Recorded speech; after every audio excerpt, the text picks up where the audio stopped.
Hello दोस्तों, आप लोगों का स्वागत है पगला एक्सप्लेन चैनल पे। तो आज हम लोग फिर से यहाँ पे एक और नई मानवा को एक्सप्लेन करने वाले हैं। तो बिना किसी देरी के वीडियो को शुरू करते हैं। एपिसोड की शुरुआत में हमेशा की तरह हमें बताया जाता है कि 2077 में एक वर्चुअल गेम रियलिटी के अंदर बदल गया और एपोकलिप्स शुरू हुआ। दुनिया पूरी तरीके से तबाह होने वाली थी और नर्क के अंदर बदलने वाली थी। तभी इंसानों ने अपनी स्पिरिचुअल एबिलिटीज को अवेकन कर लिया और इस तबाह होती हुई दुनिया के अंदर जियांग सिटी के अंदर एक रिचेस्ट प्ले बॉय हुआ करता था जिसका नाम ये साओ था, जिसने इस कठिन परिस्थिति के अंदर भी अपने दिलरुबा यानरन को पूरी तरीके से बचाया, उसे प्रोटेक्ट किया। जिसके बाद हम मेन स्टोरी के विलन और हीरो को देखते हैं। हीरो यानरन से कहता है कि तुम चिंता ना करो, मैं अपना हर एक फॉर्चून तुम्हें यहाँ पे खर्चा कर दूंगा ताकि तुम लेवल अप कर सको और बेस्ट बन सको। ये साओ ने कोई कसर नहीं छोड़ी, उसने अपनी पूरी दौलत यानरन के ऊपर लुटा दी, यहाँ तक कि अपना फॉर्चून भी उसे दे दिया डिवाइन आर्टिफैक्ट खरीद के। ये साओ को जो भी अपॉर्चुनिटी इक्विपमेंट मिलता वो सबसे पहले यहाँ पे यानरन के पास लेके आता और उसे दे देता। और ये साओ की बदौलत यानरन फाइनली गॉड टायर की पावर हाउस बन गई पूरी ड्रैगन सिटी के अंदर। और आज के दिन उन दोनों की शादी होने वाली है। सभी प्लेयर्स यहाँ पे आए हुए थे उन्हें बधाई देने के लिए और सभी चिल्ला चिल्ला के कह रहे थे कि ये रब ने बना दी जोड़ी है। वे जो नॉर्मल लड़कियां थी उनका ये सपना था कि ये साओ जैसा मर्द उन्हें भी मिले जो उनके ऊपर अपनी पूरी जिंदगी लुटा दे। इसके बाद वेस्टर्न स्टाइल के हिसाब से पूछा जाता है मुझसे शादी करोगी, जिसके बाद किस होती है। लेकिन यानरन आगे से कहती है कि मैं नहीं करूंगी। जिसके बाद वो ये साओ के अंदर अपना हाथ घुसा देती है और ककासी के तरीके उसका दिल चुरा लेती है। इसे ये साओ के साथ साथ सभी लोग हैरान कि यानरन ने ऐसा क्यों किया। इस पे यानरन उससे कहती है क्या तुम्हें सच में लगता है कि तुम पैसों के साथ मेरी ट्रू फीलिंग्स को खरीद सकते हो? क्या तुम्हें लगता है कि गिफ्ट देने से तुम मुझे यहाँ पे अपना बना सकते हो? तो तुम गलत थे। मैंने तुम्हारे गिफ्ट एक्सेप्ट किए, इसका मतलब ये नहीं कि मैं तुम्हारे अफेक्शन को ले लूंगी। मैं इतनी भी चीप थोड़ी ना हूँ। Yes, you are gold digger. और ये कहती है कि इसने जो कुछ भी कमाया है ये अपनी मेहनत से कमाया है और इन सभी चीजों को समझने वाला इस दुनिया के अंदर सिर्फ एक ही बंदा है जिसका नाम जू होंग है और मैं तुम्हारा दिल उसे दे दूंगी, जिसके साथ रह के मैं यहाँ पे तुम्हारे दिल की धड़कनें सुन पाऊंगी। क्या ये टचिंग नहीं है? हार्ट टचिंग है भाई, हार्ट टचिंग है। दरअसल जू होंग दिल का मरीज है, उसे दिल दी जरूरत बा। इसके बाद जू होंग याओ साओ से कहता है कि चलो बेटा तुम जाओ, तुम्हारा काम खत्म हुआ, तुम वापस रिबॉर्न होके आराम से बदला लेने के लिए। इसके बाद हम लोग ये साओ को जीवन चक्र के बीच में देखते हैं जो इसी बारे में सोच रहा था कि उसने यहाँ पे यानरन को अपना सब कुछ दे दिया, लेकिन इसके बावजूद आखिर में उसे धोखा ही मिला। उसका दिल यहाँ पे राख के अंदर बदलने वाला है कि ये ऐसा ही एंड होगा। इसके बाद वही मेन कैरेक्टर वाली वाइब्स ये आगे से कसम खा लेता है कि इसका अंत ऐसे नहीं होगा। I will have my revenge, ऐसे ये चीख के कहता है। मैं उनसे पाई पाई का हिसाब लूंगा। जिसके बाद मानवा वाली कहानी चेंज होती है और भाई साहब दोबारा टाइम में रिवर्स कर जाते हैं और ये उस टाइम पे आ जाते हैं जब गेम रियलिटी के साथ मर्ज नहीं हुआ था, जहाँ पे यानरन ये साओ से कह रहे थे कि तुम्हारा दिमाग खराब है या फिर तुम बहरे हो, तुमने सुना नहीं, मुझे तुम्हारे पैसों की जरूरत नहीं है। मैं तुम्हें बता दूं कि मैं तुम्हारे पैसों को सिर्फ इसलिए ले रही हूँ ताकि मैं तुम्हारे प्राइड और तुम्हारी इज्जत को बचा सकूं। अब दोबारा मुझे अपनी शकल ना दिखाना और भाग जाओ यहाँ से। मतलब कि पैसे भी ले लिया और रिजेक्ट भी कर दिया, ये तो गलत बात है यार। इतना गंदा तो मानसी ने भी मेरे साथ नहीं किया था। ये साओ को बस 1 मिनट लगता है सब कुछ कैलकुलेट करने में कि वो रिबॉर्न हो चुका है, रिकार्डिनेशन हो चुका है उसका। 1 हफ्ते के बाद गेम यहाँ पे शुरू हो जाएगा, रियलिटी के साथ मर्ज हो जाएगा और इसे एटीएम कार्ड के अंदर 2 लाख युवान है जो कि यानरन का मंथली अलाउंस है, यानी कि मंथली खर्चा। वहीं पे यानरन ये साओ से कह रहे थे कि तुम्हें पता भी है कि मुझे कितना मेंटल टॉर्चर सहना पड़ता है तुम्हारे पैसे लेके। क्लासमेट्स कहते हैं कि मैं गोल्ड डिगर हूँ। हाँ तो इसमें कौन सी बड़ी बात है, वो तो तुम हो।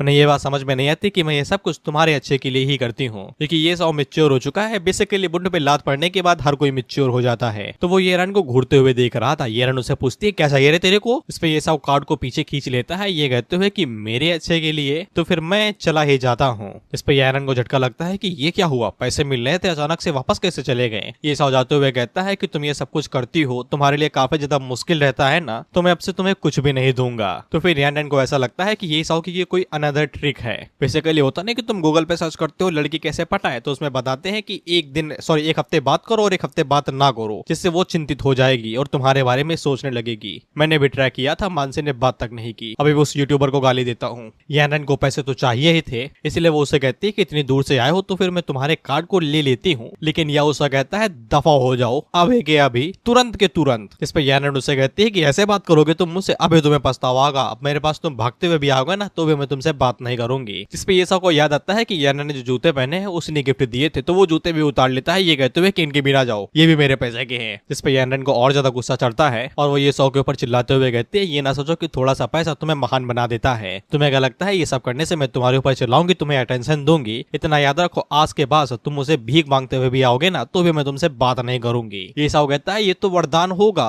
दोबारा कभी मेरे सामने आना भी नहीं। और वो जूते कचड़े के डिब्बे में डाल देता है, यही सोचते हुए कि अगर ये मेरे पास नहीं रहेगी तो मेरा टाइम वेस्ट नहीं होगा, क्योंकि अभी और भी कई सारे जरूरी चीजें करनी है। एपोकलिप्स शुरू होने वाला है। दरअसल गेम शुरू होने से पहले ये बीटा टेस्टिंग देता है, यानी कि गेम का ऑफिशियल लुक, जिससे प्लेयर्स और डेवलपर्स को पता चल जाता है कि गेम कितना बढ़िया करेगा। और जैसे कि अगर तुम पबजी खेलते हो तो फिर जो प्लेयर्स सीजन 1 के रहते हैं उन्हें अलग ही ऑरा मिलता है, इसलिए ये साओ को ये बीटा गेम खेलना ही है। और इस बीटा टेस्टिंग के लिए यहाँ पे थोड़े बहुत पैसे देने पड़ते हैं, इसलिए ये साओ को पैसे की जरूरत थी। इसलिए वो अपनी एक फ्रेंड के पास कॉल मिलाता है तो वो उससे कहती है, अरे मेरे मजनू अचानक से कॉल कैसे किया।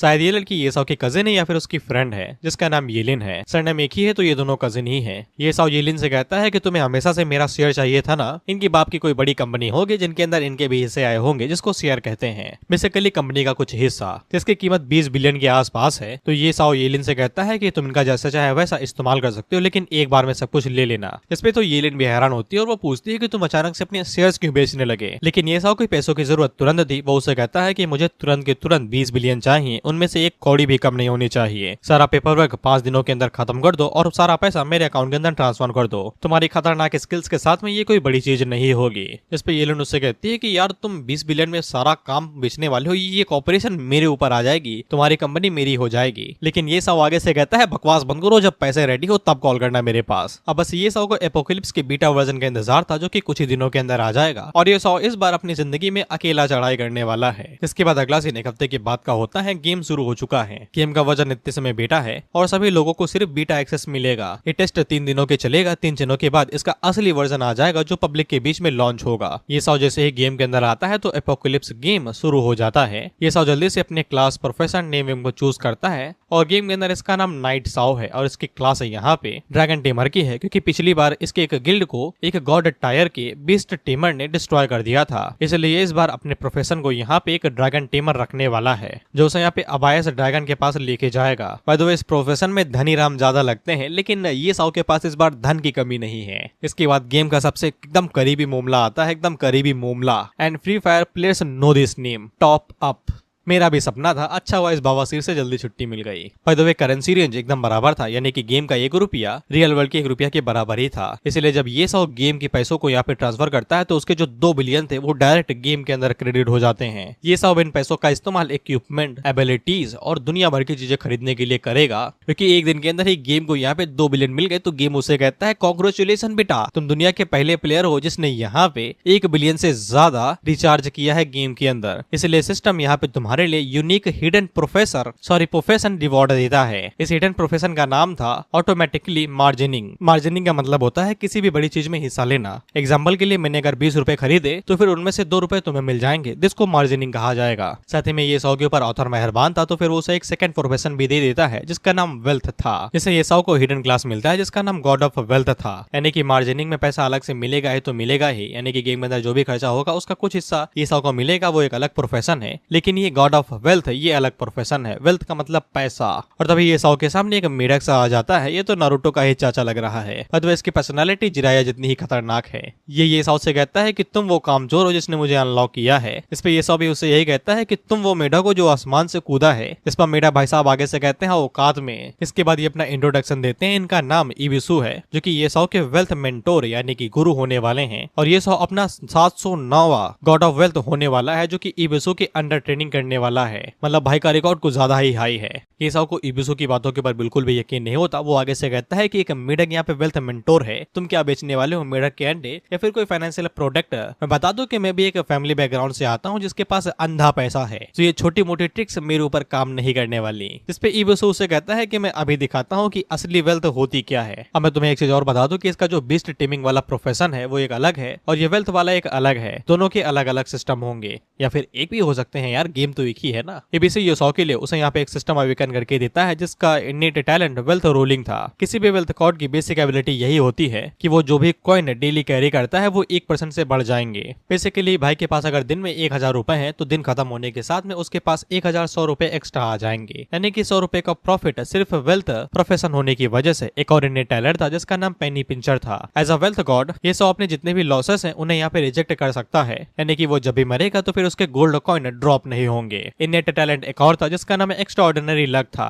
इसका डिस्क्रिप्शन यही दिया जाता है कि ऐसा कहा जाता है कि पैसा और पैसा लेके आता है, इसलिए ये सौ के पास immense wealth and excellent luck रहेगा, यानी कि भाई अडानी से कम नहीं, सरकार के साथ साथ जुडिशरी भी साथ देगी। जमीन तो सस्ते में मिली रही है, लेकिन जो इसके खिलाफ प्रोटेस्ट कर रहे हैं उन्हें भी जेल में डाल दिया जाएगा। इस इनेट टैलेंट का मतलब यही है। एक और इनेट टैलेंट था जिसका नाम अनमैच्ड चार्म था। इसके डिस्कशन में ये दिया जाता है कि गंदे से गंदा, घटिया से घटिया इंसान हैंडसम और एकदम सुंदर बन जाएगा, इसलिए ये सौ के चार्म पॉइंट्स को 50% से बढ़ा दिया जाता है। इसका प्राइम एग्जांपल टेलीग्राम का फाउंडर है, पहले टकला था, अब 6 पैक एप्स आ चुके हैं। एक और इनेट टैलेंट था जिसका नाम पावर ऑफ वेल्थ गॉड था, क्योंकि ये सौ एक गॉड के तरीके है, इसलिए उसके पास डिवाइन पावर्स भी हैं, यानी कि वो जब भी यहाँ पे 1 मिलियन गोल्ड कॉइंस को खर्चा करेगा उसे यहाँ पे एक रैंडम एट्रीब्यूट पॉइंट मिलेगा, जिसका इस्तेमाल वो जैसे चाहे वैसे कर सकता है, और वो डेली 100 पॉइंट तक कमा सकता है। बस उसके लिए उसे यहाँ पे 100 मिलियन खर्चा करने पड़ेंगे। और इतने समय इनेट टैलेंट को देख के तो ये 100 की भी फट जाती है। वो आगे से कहती है, क्या बवाल है भाई, ये तो मेढक नहीं महान मेढक है।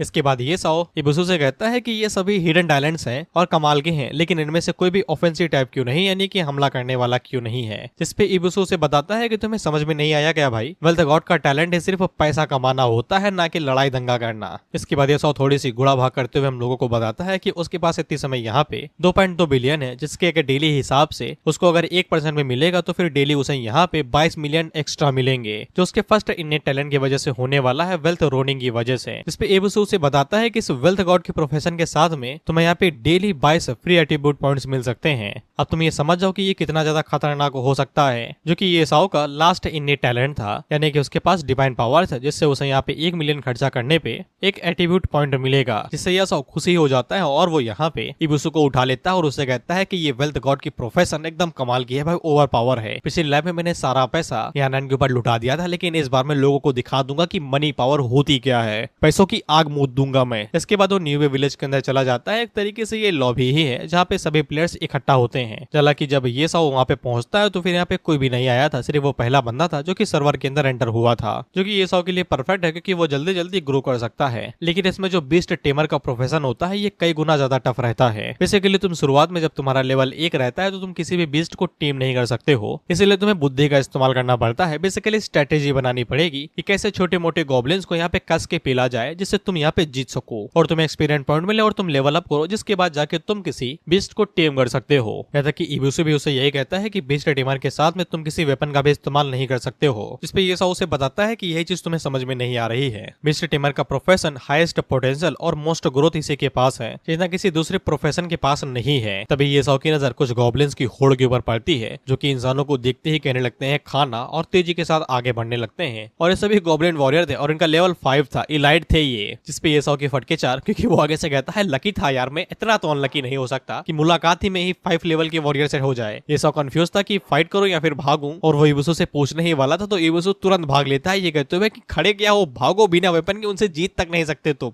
तो फिर ये साओ भी तेजी के साथ भागने लगता है और भागते भागते ये लोग टाउन के अंदर आ जाते हैं। ये साओ जब टाउन के अंदर पहुंचता है तो फिर यहाँ पे और भी कई सारे लोग थे और प्लेयर्स थे, जो कि ये साओ को देख के हैरान थे कि इसने बीस्ट टेमर को चूज किया है और इसका बीस्ट एक मेढक है। और वो ये साओ से कह रहे थे कि तुम्हारे घर में मेढक है या फिर तुम्हारा घर ही मेढक है। और सभी लोग ये साओ के ऊपर हंसे जा रहे थे कि ये तो खतरनाक है भाई, इसने तो एक बीस्ट की जगह पे एक मेढक को टेम कर लिया। इबुसु एक मेंटोर का काम करते हुए उसे बताता है कि यहाँ पे सिटी के अंदर बीस्ट एक्स सेल किए जाते हैं, उनमें से एक को खरीद लो और जब वो फूट जाए उसके अंदर से बीस्ट निकले उसकी मदद से तुम फाइट कर पाओगे। लेकिन ये साओ को कोई ऑर्डिनरी बीस्ट नहीं चाहिए था। इबुसु पूछता है तो मालिक आपको क्या चाहिए। ये साओ उसे बताता है कि तुम मेरे साथ चलो, मुझे यहाँ पे एक हिडन डंजन को पता है जहाँ पे गॉड लेवल का बीस्ट है और उसका अंडा भी है। इसके बाद ये साओ सुप्रीम हॉल के अंदर पहुंच जाता है, जो कि एक खतरनाक जगह है, जिसको देख के इबुसु की फट जाती है। वो आगे से बताता है कि तुम्हें पता भी है कि ये कौन सी जगह है, यहाँ के जो गार्ड्स हैं उनका ही लेवल 100 के ऊपर होता है। लेकिन ये साओ आगे से कहता है कि तुम बस देखो कि मैं क्या करने वाला हूँ, तुम बस इंतजार करो। ये साओ जैसे ही अंदर जाने वाला था तो फिर एक बूढ़े बाबा आते हैं, डम्बलडोर के रिश्तेदार, और वो ये साओ से कहते हैं कि ये जगह तुम्हारे लिए नहीं है, पहले से थोड़ा और ट्रेन कर लो जिसके बाद यहाँ पे आना। अभी इबुसु ने बताया ना कि लेवल 100 से ऊपर होना चाहिए तभी अंदर जा सकते हो, इसलिए बूढ़े बाबा मना कर दिए,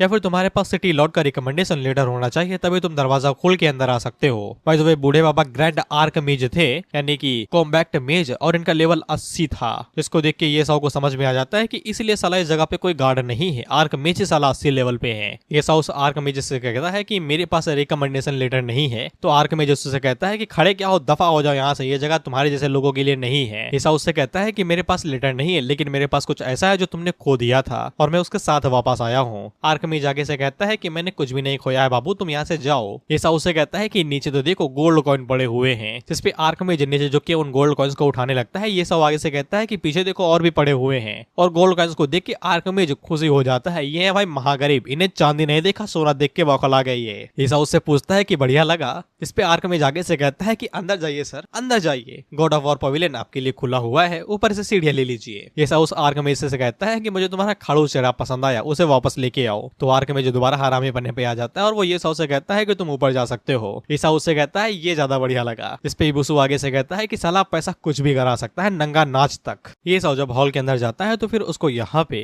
सुप्रीम हॉल की तरफ से कई सारे नाइट गोलम्स दिखाई देते हैं, जिनका लेवल यहाँ पे 100 था, 80 था। बेसिकली ये साउ पैसे दे के इनको हायर कर सकता है अपनी टीम के अंदर, ताकि वो लेवल अप कर सके। यही सुप्रीम हॉल का मेन बिजनेस है, पैसा लेके प्रोटेक्शन देना। इबुसु ये साउ से कहता है कि तुम इनके साथ में आसानी के साथ किसी भी नॉइस विलेज को टेक डाउन कर सकते हो, डोमिनेट कर सकते हो। लेकिन ये साउ इनके अंदर कोई भी इंटरेस्ट नहीं था, क्योंकि उसे इनकी जरूरत नहीं थी। अब उसी टाइम पे यहाँ पे एक पावरफुल गोलम आता है, जो कि ये साउ से कहता है कि तुम अंदर कैसे आए। इसका नाम बजर्क ब्लड वॉरियर था। ये साउ उसे बताता है कि उसे यहाँ पे डिवाइन लेवल गोलम गार्डियन की जरूरत है, जिसको वो हायर करना चाहता है। जिसपे वॉरियर आगे से कहता है डिवाइन लेवल काफी ज्यादा रेयर होते हैं, और ऊपर से उनको हायर करना भी काफी ज्यादा पॉसिबल नहीं रहता है। और इसके अलावा ये साउ के स्टैट्स, उसका लेवल बिल्कुल भी यहाँ पे मैच नहीं करता है कि वो यहाँ पे 8 लेवल के गार्डियन को भी हायर कर सके। इसलिए डिवाइन लेवल के गोलम को हायर करना तो भूल ही जाओ। ये साउ उससे कहता है 1 दिन का 1 बिलियन दूंगा। इससे तो वायरर का भी सिस्टम मैल फंक्शन कर जाता है और वो कुछ समय के लिए लोडिंग पे चला जाता है। जिसके बाद जैसे ही मैल फंक्शन हटता है तो वो मन के अंदर सोचता है 1 बिलियन, ये तो इम्पॉसिबल है भाई, इतना तो पैसा तो डेवलपर्स के पास नहीं था जब उन्होंने बनाया था हम लोगों को। लेकिन जो कोडिंग कर दी गई है वो कोडिंग कर चुकी है, अब ये लोग यहाँ पे रूल्स को मना नहीं कर सकते।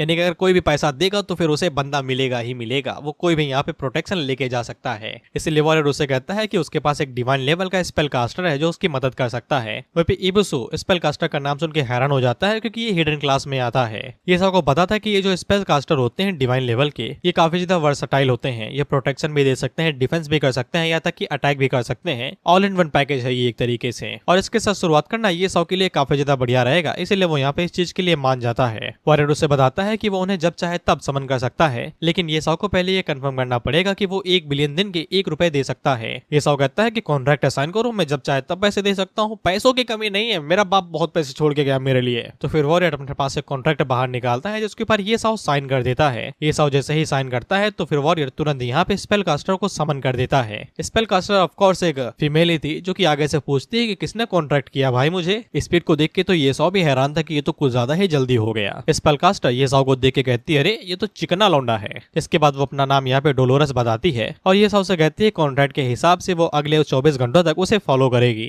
डोलोरस के स्टेटस बार में सिर्फ उसका नाम ही दिखाया जाता है, बाकी सभी चीजें अननोन थी, यहाँ तक कि ये साउ भी उसके स्टेटस को देख नहीं पा रहा था। वहीं डोलोरस ये साउ से कहती है कि तुम्हें क्या चाहिए मुझे बताओ, मैं तुम्हारे लिए सब कुछ ले आऊंगी। ये साउ डोलोरस को बताता है कि उसने यहाँ पे उसे काफी ज्यादा डिफिकल्ट चीज के लिए हायर किया है। हालांकि डोलोरस को डिफिकल्टी के बारे में नहीं पता है, तो वो आगे से कहती है कि नॉइस विलेज के लिए क्या डिफिकल्टी होगी, गॉब्लिन किंग होगा ज्यादा से ज्यादा और उसकी फैमिली होगी। ये तो बस मेरे बाएं हाथ का खेल है, हवा मार के उड़ा दूं इन्हें मैं, ये तो बस अफवाह है, अभी डोलोरस की आंखें बाहर आएंगी। और ये साउ भी उसे नहीं पता था कि मेन काम क्या है, वो उसे बस इतना ही कहता है कि हाँ यही काम है, चलो चलते हैं। जिसके बाद हम डोलोरस को देखते हैं, जो कि आगे से फायर बॉल का इस्तेमाल करते हुए गॉब्लिन्स के ऊपर यहाँ पे आग की बरसात कर देती है, और गॉब्लिन एक झटके के अंदर ही यहाँ पे एलिमिनेट हो जाते हैं। गॉब्लिन्स के ऊपर डैमेज भाई 12 लाख का जा रहा था। इसको देख के तो ये साउ भी हैरान था, वो आगे से कहता है किसी ने चीट कोड इस्तेमाल किया गया भाई, यहाँ पे 12 लाख का डैमेज कौन मारता है एक बार में। वहीं पे जो कुछ प्लेयर्स थे वो आगे से कहते हैं ये हैकिंग है भाई, हैकिंग है, हैकर है ये, इतना ज्यादा डैमेज कोई नहीं दे सकता है। तो फिर जो बंदा यहाँ पे थोड़ा बहुत घुमा होगा, एक्सप्लोर किया होगा, उसे पता है कि यहाँ पे कोई हैक नहीं है। इस बंदे ने यहाँ पे पक्का एक एनपीसी को हायर किया होगा जो हाईएस्ट लेवल पे होगा। इसके बाद ये सब का लेवल डायरेक्ट 1 से 10 पे आ जाता है और उसे 10 एट्रीब्यूट पॉइंट भी मिलते हैं। और क्योंकि वो पहला प्लेयर था जिसने नॉइस विलेज के अंदर लेवल 10 को अचीव किया है, तो फिर उसे 10 एट्रीब्यूट पॉइंट्स और भी ज्यादा मिलते हैं। सत्य में ये सब वही एक पहला प्लेयर है जो कि यहाँ पे पूरी दुनिया के अंदर लेवल 10 पे सबसे पहले पहुंचा है, तो फिर उसे यहाँ पे 50 एट्रीब्यूट पॉइंट्स और भी ज्यादा मिलते हैं। और उसके टाइटल को यहाँ पे स्पीड एसेंडर बना दिया जाता है, यानी कि सबसे तेज प्रगति करने वाला। इबुसु योसाओ से कहता है कि बच्चे तुमने लेवल 10 को हिट किया है, अभी तक यहाँ पे ऐसा कोई भी प्लेयर नहीं है जो लेवल 5 के ऊपर भी गया हो। इसके बाद गेम की तरफ से वर्ल्ड अनाउंसमेंट भी की जाती है कि नाइट सारो यानी कि ये साओ लेवल 10 पे पहुंच चुका है और अभी तक किसी ने भी इस चीज को अवेकन नहीं किया है, और ये साओ की वजह से यहाँ पे लीडर बोर्ड अवेकन हुआ है। और ऑफ कोर्स सभी प्लेयर्स भी इस बारे में बात करने लगते हैं कि ये क्या बवाल है भाई, कोई एक बार में लेवल 10 के ऊपर कैसे पहुंच सकता है। सभी लोग यही कह रहे थे कि ये पक्का ओवर पावर्ड होंगे। फिर ये साओ आगे से कहता है कि कई सारे लोगों को तो पता ही नहीं होगा कि लीडर बोर्ड क्या चीज है, लेकिन बहुत ही जल्दी उन्हें समझ में आ जाएगा कि मैं ही इस दुनिया का भगवान हूँ। सत्य में ये साओ ने यहाँ पे 10 बिलियन खर्चा किए हैं, तो फिर उसे यहाँ पे 100 एट्रीब्यूट पॉइंट्स अलग से भी मिलने हैं, जो कि उसके वो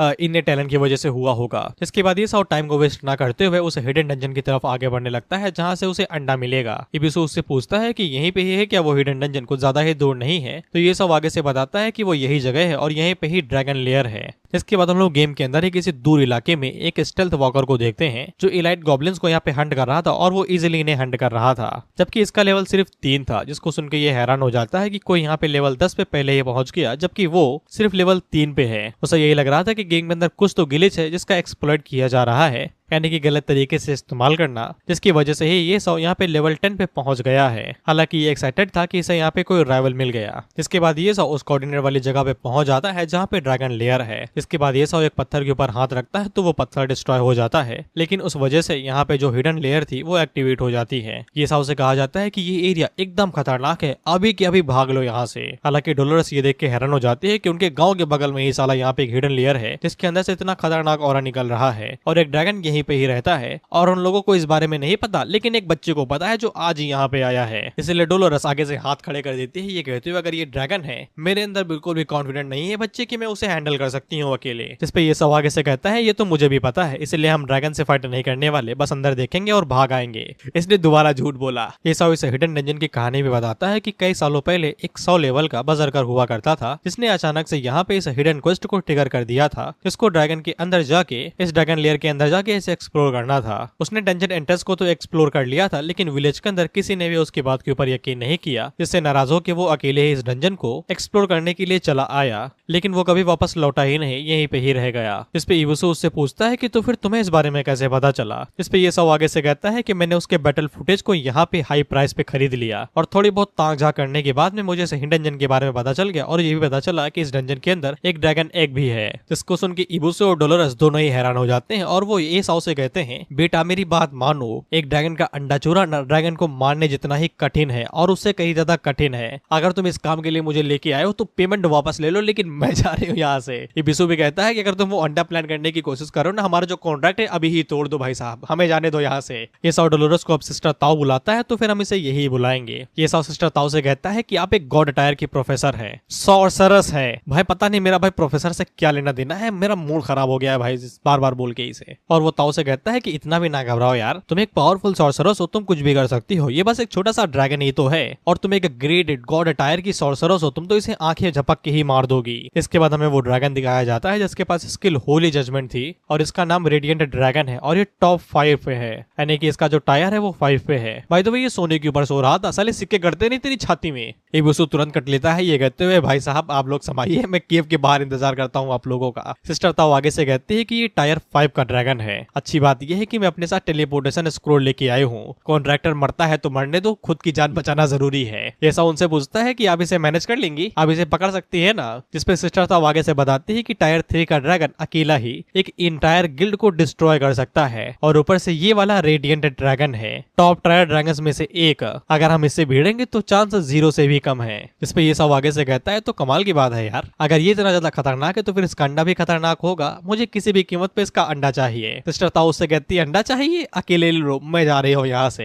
ये सौ पीछे से कहता है कि आप डबल पैसे ले लेना, कमीशन में दे दूंगा आपको। लेकिन सिस्टर ताओ भी नहीं मानती, ये कहते हुए कि जान बची लाखों पाए, लौट के बुद्धू घर को आए। पैसा डबल करने से जीतने के चांस बढ़ेंगे नहीं। ये सब आगे से कहता है कि हमें लड़ना नहीं है, बस समय निकालना है ताकि मैं अंडा लेके यहाँ से कट सकूं। सिस्टर ताओ भी नहीं मानते, ये कहते हुए रेडिएंट ड्रैगन है ये बेटा, टायर 5 का, तुम्हें लगता है कि हम इसके खिलाफ कुछ भी कर पाएंगे? ये सब आगे से कहता है ट्रिपल कमीशन, जिसपे सिस्टर ताओ आगे से अपनी आइडियोलॉजी चेंज कर देती है कि जान है तो जहान है। इसको चेंज करके वो कहती है पैसा है तो जान जहान है, और वो इस चीज के लिए मान जाती है। ये कहते हुए इसके लिए तो जान भी निछावर कर देंगे हम। इसके बाद वो अमित शाह वाले वर्जन के अंदर आ जाते हैं और पूरी जान लगा देती हैं। ये कहते हुए कि 3 मिनट है तुम्हारे पास, 3 मिनट में जो उखाड़ना है वो उखाड़ लो, जिसके बाद हम लोग टेलीपोर्ट मार लेंगे यहाँ से। और वो अपने स्पेल का इस्तेमाल करते हुए ये सौ के जितने भी एट्रीब्यूट हैं उन्हें यहाँ पे डबल कर देती हैं। बेसिकली लाइफ एट्रीब्यूट यानी कि हेल्थ से रिलेटेड, स्ट्रेंथ एट्रीब्यूट यानी कि ताकत से, और एजिलिटी यानी कि स्पीड से। जिसके बाद वो ये सौ से कहते हैं कि ये बफ सिर्फ 3 मिनट तक ही चलेंगे, जिससे तुम सर्वाइव कर पाओगे। 3 मिनट के बाद सब कुछ खत्म हो जाएगा, इसलिए जल्दी से जाओ, जो करना है जल्दी करो।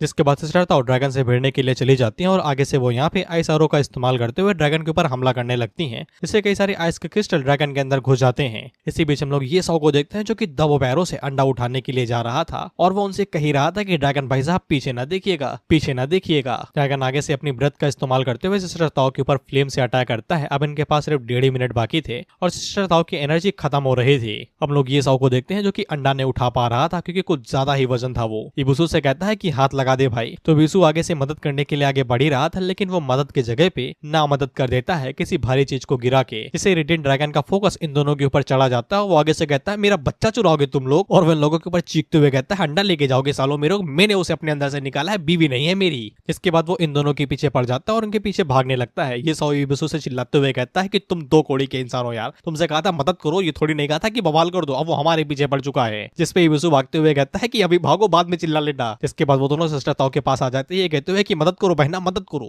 जिसपे सिस्टर ताओ आगे से आइस वॉल का इस्तेमाल करते हुए यहाँ पे आइस की जमीन बनाने की कोशिश करती है, लेकिन रेडिएंट ड्रैगन आगे से रेडिएंट किंग्स ब्रेथ का इस्तेमाल करते हुए एक आग का गोला मारता है, जो कि एक बार में ही पूरी आइस वॉल को यहाँ पे डिस्ट्रॉय कर देता है। तो फिर सिस्टर ताओ भी आगे से भागते हुए कहती है कि अब तो मैं भी भागूंगी। ये सब आगे से कहता है कि आप क्यों भाग रही है, आपको तो मदद करनी है ना। इस पे ताओ आगे से कहती है कि मुझे भी भागना पड़ेगा भाई, तुम्हें क्या लगता है बाहुबली थोड़ी ना हो, चीट थोड़ी ना मेरे पास है इनविजिबल वाला। 3 मिनट बोला था तो 3 मिनट खत्म हो गए, भागो यहाँ से जितनी जल्दी हो सके। इसके बाद ये तीनों ही अपनी बूंद बचाते हुए ड्रैगन लेयर से बाहर आ जाते हैं और सही सलामत थे ये। सिस्टर ताओ आगे से कहती है मरते मरते बचे हैं, पता नहीं पैसा ये क्या क्या करा देगा हम लोगों से। इसके बाद वो ये साउ से कहती है कि ये अंडा हैच होके टॉप 5 टायर के ड्रैगन के अंदर बदलेगा, इसलिए ये सब कुछ वर्थ इट है। जिसके बाद वो ये साउ से कहती है कि मेरा कमीशन ना भूलना। इस पे ये साउ आगे से कहता है कि अभी की अभी पेमेंट कर दूंगा मैं आपकी। इसे सिस्टर ताओ की जो फेवर एबिलिटी है वो यहाँ पे ये साउ के लिए बढ़ जाती है 60 पॉइंट से। इसके बाद अगला नंबर बीस्ट के साथ कॉन्ट्रैक्ट बनाना था, जिसके बाद वो अपने हाथ को अंडे के ऊपर रखता है। वहीं पे इबुसु ये साउ से कहता है अगर ये अंडा टूट के अंदर से कुबड़ा ड्रैगन निकला तो फिर सारे पैसे वेस्ट हो जाएंगे। ये साउ से कहता है टोना न लगाओ, तुम चुपचाप बैठ जाओ, तुम्हारा साला टोना लगाना एक काम है, तुम वेल्थ नहीं सेट गॉड हो। इसके बाद ये साउ अंडे के ऊपर हाथ रखता है और अंडे को फोड़ देता है, तो फिर उसके अंदर से ड्रैगन बाहर निकलता है। फिर ये साउ उसे देख के हैरान था, क्योंकि इसका रंग हरा था। हालांकि सिस्टर ताओ भी आगे से कहती है कि ये तो रेडिएंट ड्रैगन जैसा बिल्कुल भी नहीं दिखता, ड्रैगन ने बोला था कि उसी ने अंडा दिया है, कुछ तो गड़बड़ है भाई इसमें, कहीं उसने भी तो अंडा नहीं चुराया अपनी बीवी के पास से। यहाँ तक कि ये साउ भी आगे से कहता है इसका कलर हरा क्यों है भाई, जिसपे इबुसु आगे से कहता है कि रेडिएंट ड्रैगन ने पक्का चीटिंग की होगी। लेकिन जब हमें इस ड्रैगन के बच्चे के स्टैट दिखाए जाते हैं तो हम लोग दंग रह जाते हैं। भाई का टाइप अजुरा स्काई ड्रैगन है, इसका टायर मिथिकल है, लेवल अभी सिर्फ 1 पे है, इसका स्टैट्स स्ट्रेंथ 500 है, कॉन्स्टिट्यूशन 500 है, एजिलिटी 500 है, स्पिरिट 500 है। टैलेंट में भाई के पास एब्सोल्यूट सपरेशन है, क्योंकि भाई अपना मिथिकल टायर का बेस्ड है अजुरा स्काई ड्रैगन, तो फिर ये नेचुरली जो लो टायर के क्रिएचर्स हैं उन्हें यहाँ पे सप्रेस कर सकता है। तो फिर जो इससे लो टायर के यहाँ पे क्रिएचर रहेंगे उनके ऊपर ये 30% ज्यादा डैमेज मारेगा और उनसे 30% कम डैमेज लेगा जो मिथिकल टायर से कम के रहेंगे। और क्योंकि भाई अपना यहाँ पे ड्रैगन किंग है, अजुरा स्काई ड्रैगन है, एक सुप्रीम बिंग है ड्रैगन रेस के अंदर, तो फिर ये नेचुरली जितने भी ड्रैगन टाइप क्रिएचर्स हैं उनके ऊपर भी 50% का एक्स्ट्रा डैमेज मारेगा, और जो इससे नीचे के रहेंगे यानी मिथिकल टायर से नीचे के रहेंगे ड्रैगन्स, ये उनसे 50% कम डैमेज लेगा। क्योंकि भाई के पास मिथिकल ब्लड लाइन है, एक मिथिकल टायर का ये बीस्ट है अजुरा ड्रैगन, तो फिर इसके जितने भी यहाँ पे स्टैट्स हैं वो सभी एकदम जल्दी जल्दी बूस्ट होते हैं।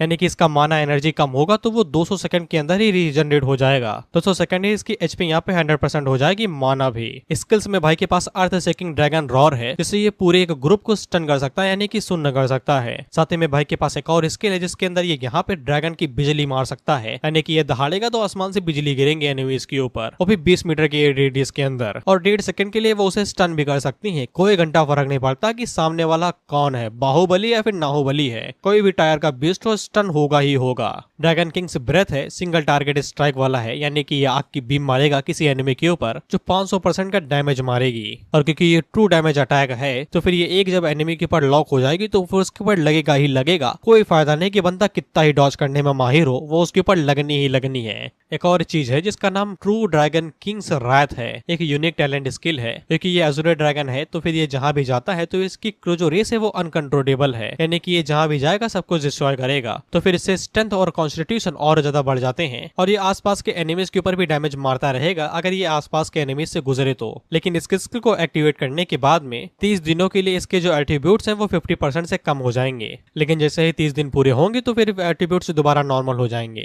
ये तीनों ही आगे से कहते हैं ये कुछ ज्यादा ही ब्रोकन कैरेक्टर नहीं है, इसकी जितनी भी एबिलिटीज हैं वो सभी ब्रोकन है, कोई इनका तोड़ ही नहीं है। और सबसे हैरानी की बात है कि ये सिर्फ बच्चा है, लेवल 1 का बच्चा। ये सब आगे से कहता है ये सिर्फ लेवल 1 पे है, लेकिन इसके स्टैट्स और बाकी सब कुछ एकदम हाई है। इबुसु ये साउथ से कहता है बच्चे तूने गोल्ड के ऊपर हाथ मारा है। सिस्टर तो भी आगे से कहती है इसका फ्यूचर अनइमेजिनेबल है, ये डिस्ट्रक्टिव है और ये जितना ज्यादा बड़ा होते जाएगा उतना ज्यादा पावरफुल होते जाएगा। ये सब ड्रैगन बेबी से कहता है कि मैंने सोचा भी नहीं था कि यार तुम बाहुबली निकलोगे, क्योंकि तुम ग्रे हो तो फिर मैं तुम्हें ग्रे बुलाऊंगा। भाई हरा है वो, लेकिन इसे ग्रे ही बुलाया जाएगा तो फिर हम इसे ग्रे ही बुलाएंगे। इबुसु आगे से कहता है कि चलो तुम्हारे इस पेट के साथ में मुझे कोई तुम्हारा पेट नहीं समझेगा अब। लेकिन तभी ये साओ की नजर इबुसु के हाथ के ऊपर पड़ती है तो वो उससे पूछता है कि ये तुम्हारे हाथ में क्या है। वही ये साओ अभी तक यहाँ पे इबुसु को उसके नाम से नहीं बुलाता, उसे मेढक ही बुलाता है। तो वो चिढ़ते हुए कहता है कि पहले तो मेरा नाम इबुसु है, मुझे ये बुलाया करो, मेढक नहीं हो, मैं तुम्हारा मुंह पे छाप मार दूंगा तेरे। ये साओ आगे से कहता है ठीक है, लेकिन ये दिखने में बैज लगता है, ये है क्या चीज? जिसपे इबुसु आगे से बताता है कि जब वो लोग ड्रैगन लेयर के अंदर थे तो फिर ये उसने वहां से उठा लिया था और वो वापस मांग रहा था कि वापस दो मुझे ये। तो आगे से बताते हैं कि ये शायद से कैलेमिटी टायर का मार्क ऑफ फेरोसिटी हो सकता है। इस बैच का नाम मार्क ऑफ फेरोसिटी है, इसका ग्रेट कैलेमिटी है। अब ये एक तरीके से यहाँ पे बूस्ट की तरीके काम करता है। अगर ये मार्क ये 100 के पास है तो फिर उसके जितने भी स्टैट्स हैं वो 10% से बढ़ जाएंगे। सत्य में फेरोसिटी मार्क का एक यूनिक इफेक्ट भी है, जिस किसी के पास भी ये मार्क होगा तो फिर उसके पास यहाँ पे अनपैरेलल्ड स्ट्रेंथ रहेगी, स्ट्रेंथ रहेगी, जिससे यहाँ पे उसकी जितनी भी स्किल्स है वो सभी ट्रिगर हो जाएंगी। उनके जो क्रिटिकल और बेसिक हिट रहेंगे उनका जो बेसिक रेट रहेगा वो 20% से बढ़ेगा, जो क्रिटिकल हिट रहेगा वो 100% से बढ़ जाएगा। साथ ही में इसका एक यूनिक इफेक्ट था जो कि एक्टिवेट था, इसका नाम फियरसेस मास्कर था। इस मार्क की जो पावर है वो एकदम से अनलॉक हो जाएगी और 1000 स्प्लिट डैमेज देगी टारगेट के ऊपर। साथ ही मेरे क्रिटिकल हिट भी यहाँ पे डबल हो जाएगा, लेकिन इसका कूल डाउन 10 दिन है। सिस्टर ताओ को यकीन हो जाता है कि ये सच में यहाँ पे कैलेमिटी टायर का ही बैच है। वह पे इबुसु इस बैच को वापस मांगने लगता है, ये कहते हुए कि मैंने इसके लिए अपनी जान खतरे में डाली थी, मुझे ये वापस चाहिए। इस पे ये साउथ से कहता है कि तुम्हारी वजह से ही हमारी जान जाते जाते बची है, तो कंपेंसेशन के तौर पे मैं इसे वापस लेने वाला हूँ। लेकिन इबुसु को ये बिल्कुल भी नहीं चाहिए था। वो उससे कहता है कि मुझे वापस दो, नहीं तो तुम्हें हर दिन के लिए मुझे 10,000 कॉइन देने पड़ेंगे। तो फिर ये सब आगे से जवान पलट लेता है। वो आगे से कहता है यार हम दोनों प्यारे दोस्त है यार, इबुसु तुम समझते क्यों नहीं, इतना ज्यादा कंजूस ना बनो, पैसों की बात आते ही तुम तो पिघल जाते हो। इबुसु आगे से कहता है कि ये सब बंद करो, मीठी मीठी बातें। साला जब भी तुम्हें जरूरत होती है तो साला तुम मुझे नाम से बुलाते हो, जैसे ही नहीं तैसे ही मुझे मेढक बुलाने लगते हो। लेकिन ये सब बैच वापस नहीं करता तो नहीं करता। वो इबुसु से कहता है इस बैच के साथ में वो लोग यहाँ पे गॉब्लिन्स को इजीली यहाँ पे खत्म कर सकते हैं और बहुत ज्यादा फॉर्चून कमा सकते हैं। ये सब जैसे इस बैच को पहनता है तो फिर वो एक हिडन क्वेस्ट को यहाँ पे ट्रिगर कर देता है। हिडन क्वेस्ट का नाम था दी फॉरबिडन एजुडिकेटर। फॉरबिडन का मतलब होता है किसी चीज पे पाबंदी लगा देना, यानी कि घर से बाहर ना निकलना, तो यानी कि तुम्हारे पर फॉरबिडन लगा दिया गया है। इस क्वेस्ट के बारे में बताया जाता है कि हालांकि mighty king of for city आवाज द्वारा सोक कर लिया गया था, यानी कि खत्म कर लिया गया था, खा लिया गया था, लेकिन इस बैच को पहनने वाला अब यहाँ पे इसकी सच्चाई के बारे में जानेगा। इस हिडन क्वेस्ट का एक ही ऑब्जेक्टिव था, यानी कि महत्व था कि ये सौ को अब यहाँ पे फेरो सिटी का फैंग ढूंढना होगा। हालांकि इन दिनों को घंटा समझ में नहीं आता कि ये क्वेस्ट का मतलब क्या है और क्या करना है, लेकिन सिस्टर को यहाँ पे फैंग ऑफ फेरो सिटी के बारे में पता था। वो आगे से बताती है कि एक गॉड टायर का असैसिन डैगर है, जिसको यहाँ पे अबाइजल बीस्ट के दांतों से बनाया गया है। फैंग का मतलब दांत ही होता है और ये वेपन काफी ज्यादा जाना माना है, क्योंकि क्योंकि ये जो एक्सप्लोसिव अटैक करता है वो काफी ज्यादा हाई रहता है, इसलिए उस डैगर और इस मार्क के बीच में कोई ना कोई कनेक्शन होगा। हालांकि ये सौ के लिए अबाइस कॉन्टिनेंट के अंदर जाना काफी ज्यादा लंबी जर्नी होगी और इसीलिए इसमें टाइम लगने वाला है। उसी टाइम पे ये सौ के पास नोटिफिकेशन आता है कि उसका टाइम यहाँ पे कंप्लीट हो चुका है, अब उसे लॉग आउट करना पड़ेगा गेम के बाहर से, यानी कि गेम के अंदर वो इतना ही समय बिता सकता है। सिस्टर ताओ ये सौ से कहते हैं कि किसे पता ये डंजन क्या क्या कर देगी। हालांकि मैं तो चली भाई, मेरा काम खत्म हो चुका है, बस मेरा कॉइन मुझे दे देना। इसके लिए ये सौ मान जाता है। वो आगे से कहता है कि हाँ मैं दे दूंगा। ये सौ तुरंत यहाँ पे लॉग आउट कर लेता है क्योंकि गेम की वजह से उसकी हेल्थ खराब हो सकती है और गेम अभी तक रियलिटी के साथ मर्ज नहीं हुआ है, तो फिर उसे अपनी सेहत बचा के रखनी है ताकि वो ताकतवर बन सके।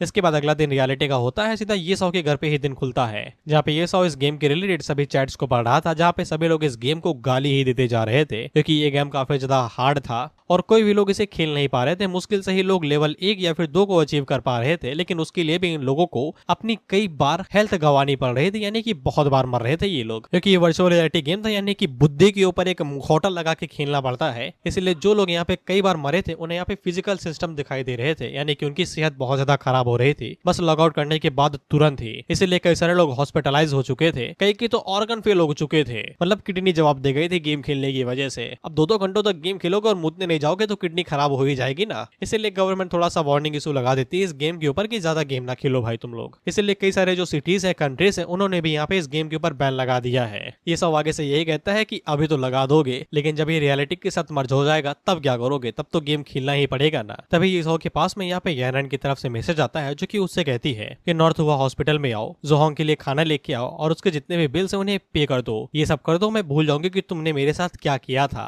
यानी कि जूते छीन लिए थे ना, उस बात के रिलेटेड। मतलब अगर जोहोंग के बारे में भूले नहीं हो तो ये वही आशिक है जिसको यहाँ पे ये सौ का दिल दिया गया था। ये सौ आगे से कहता है कि गेम के चक्कर में मैं तो इसे भूल ही गया, इसे सबसे पहले ब्लॉक करो, और वो उसे ब्लॉक मार देता है। इसके बाद हम लोग जोहोंग को देखते हैं जो कि यानन से पूछ रहा था कि ये सौ ने तुम्हें तब से कॉन्टेक्ट नहीं किया इतने टाइम के बावजूद, और तुमने इस बार उसे यहाँ पे कॉल किया है, तुम्हें लगता है कि वो आएगा? इस पर यानन को फुल कॉन्फिडेंट था। वो आगे से कहती है आएगा, दौड़ते हुए आएगा। इस पे जोहोंग आगे से कहता है हाँ भाई आएगा ही आएगा, उसकी रगों में यहाँ पे तुम्हारे लिए पैर दौड़ता है, जरूर आएगा। तब यहाँ पे डॉक्टर आता है जो कि इन लोगों से कहता है कि डिस्चार्ज बिल पहले पे कर देना, यानी कि बेड के ऊपर जो लेटे हुए हैं उसका बिल पहले पे करो, इलाज बाद में शुरू होगा। यानन को इससे दिक्कत थी और वो पूछती है कि ऐसा किस लिए। इस पे डॉक्टर आगे से बताता है कि उनका हॉस्पिटल इतने समय यहाँ पे पेशेंट से भरा पड़ा है जो ऑर्गन फेलियर से यहाँ पे सफर कर रहे हैं, जैसा कि जोहोंग के साथ हुआ है क्योंकि वो भी गेम खेला था, इसलिए लोगों के पास बेड की कमी पड़ रही है। यानन को कुछ भी समझ में नहीं आता। वो आगे से कहती है बेड की कमी पड़ रही है, इसका मतलब ये थोड़ी नहीं कि गरीब लोगों की जिंदगी की कोई भी कीमत नहीं है।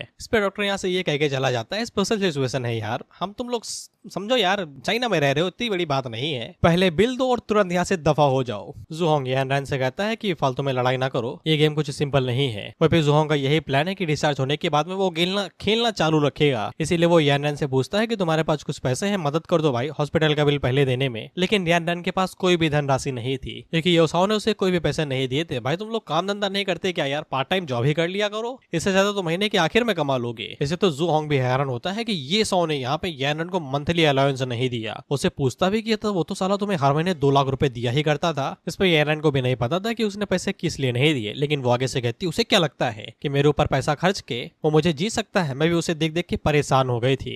लेकिन जोहोंग उसे मक्खन लगाते हुए कहता है कि देखो यानन, ये सौ को एक और मैसेज भेजो और उसे थोड़े से पैसे मांगो, क्योंकि वो यहाँ पे एक डूम्सडे गेमिंग स्टूडियो खोलने के बारे में सोच रहा है, इसलिए पैसों की जरूरत है यहाँ पे उसे। बाकी ये सौ से उन लोगों को कोई भी मतलब नहीं है, लेकिन पैसों से मतलब जरूर है। इस पे यानन भी आगे से कहती है तुम चिंता ना करो, वो जैसे ही यहाँ पे आएगा मैं उसे थोड़ी मीठी मीठी बातें करूंगी और पैसे लेके उसके ऊपर लात मार के भगा दूंगी। हम लोग ये सौ को देखते हैं और ये सो के जैसे ही उठता है गेम के अंदर घुस जाता है। कहता है कि एबिसो भी आगे से यही कहता है कि साले खा पी तो लेते कम से कम, साला तुम उठे और मुझे भी उठा दिए। इस पे ये सौ उससे कहता है कि हम लोगों को लेवल अप करके ये विलेज छोड़ के जाना है, तभी हम लोग यहाँ पे पावरफुल लोग बन पाएंगे। वहीं पे कई सारे लोग यहाँ पे पार्टी बना रहे थे, कई सारे एरियाज को यहाँ पे क्लियर करने के लिए, खासकर गॉब्लिन एरिया को। वहीं पे ये सौ इन लोगों के बीच में खड़ा हुआ था जिसका लेवल 10 था। एयर बोर्ड पे है ना इसका नाम, तो फिर इसका नाम सबको दिखाई देता है, इसलिए कई सारे लोगों का फोकस यहाँ पे ये सौ के ऊपर बढ़ता है और वो सभी लोग ये सौ के पीछे पड़ जाते हैं कि हमारे साथ पार्टी ज्वाइन कर लो, हमें भी कोई चीज बता दो। ये सौ जल्दी से अपना चेहरा छुपाता है और यहाँ से भागने लगता है। ये कहते हुए भागो नहीं, ये लोग मुझे कच्चा चबा जाएंगे। एबिसो से कहता है तेज भागो नहीं, वो तुम्हें पकड़ लेंगे और तुम्हें नंगा कर देंगे। इसीलिए ये सौ अपनी एबिलिटी का इस्तेमाल करते हुए तेजी के साथ भागता है और खतरनाक एरिया के अंदर चला जाता है, जहाँ पे सिर्फ लेवल 10 के ही लोग जा सकते हैं और कोई भी नहीं जा सकता। इसलिए बाकी लोग उसके पीछे नहीं जाते हैं और बीच में ही रुक जाते हैं। जिसके बाद ये सौ आगे बढ़ता है और वहाँ पे एक कासल था जिसके ऊपर एक गार्ड खड़ा हुआ था। वो ये सौ से कहता है कि ये जगह तुम्हारे जैसे बच्चे के लिए नहीं है। तो ये सौ उससे कहता कहता है कि वो यहाँ पे स्टार्ट एडवांसमेंट ट्रायल करने के लिए आया है। वो गार्ड ये देख के हैरान होता है कि ये साउ इतने जल्दी लेवल 10 पे पहुंच गया और वो उससे पूछता है कि तुम्हारी टीम कहाँ पे है।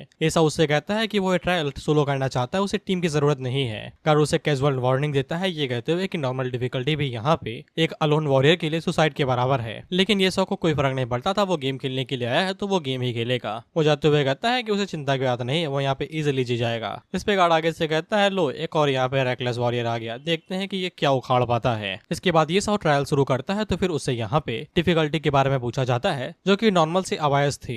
ये साउ यहाँ पे अबायस डिफिकल्टी चूज करता है जो सबसे हार्ड डिफिकल्टी थी, जिसको देख के वो गार्ड हैरान हो जाता है कि इस हरामी ने यहाँ पे डिफिकल्टी अबायस चूज की है, इसका दिमाग तो ठीक है ना। यहाँ तक कि एबिसो भी उसे यही पूछता है कि यार तुम लेवल 10 पे हो और तुम यहाँ पे सोलो अबायस डिफिकल्टी कंप्लीट करना चाहते हो, तुम सीरियस तो हो ना।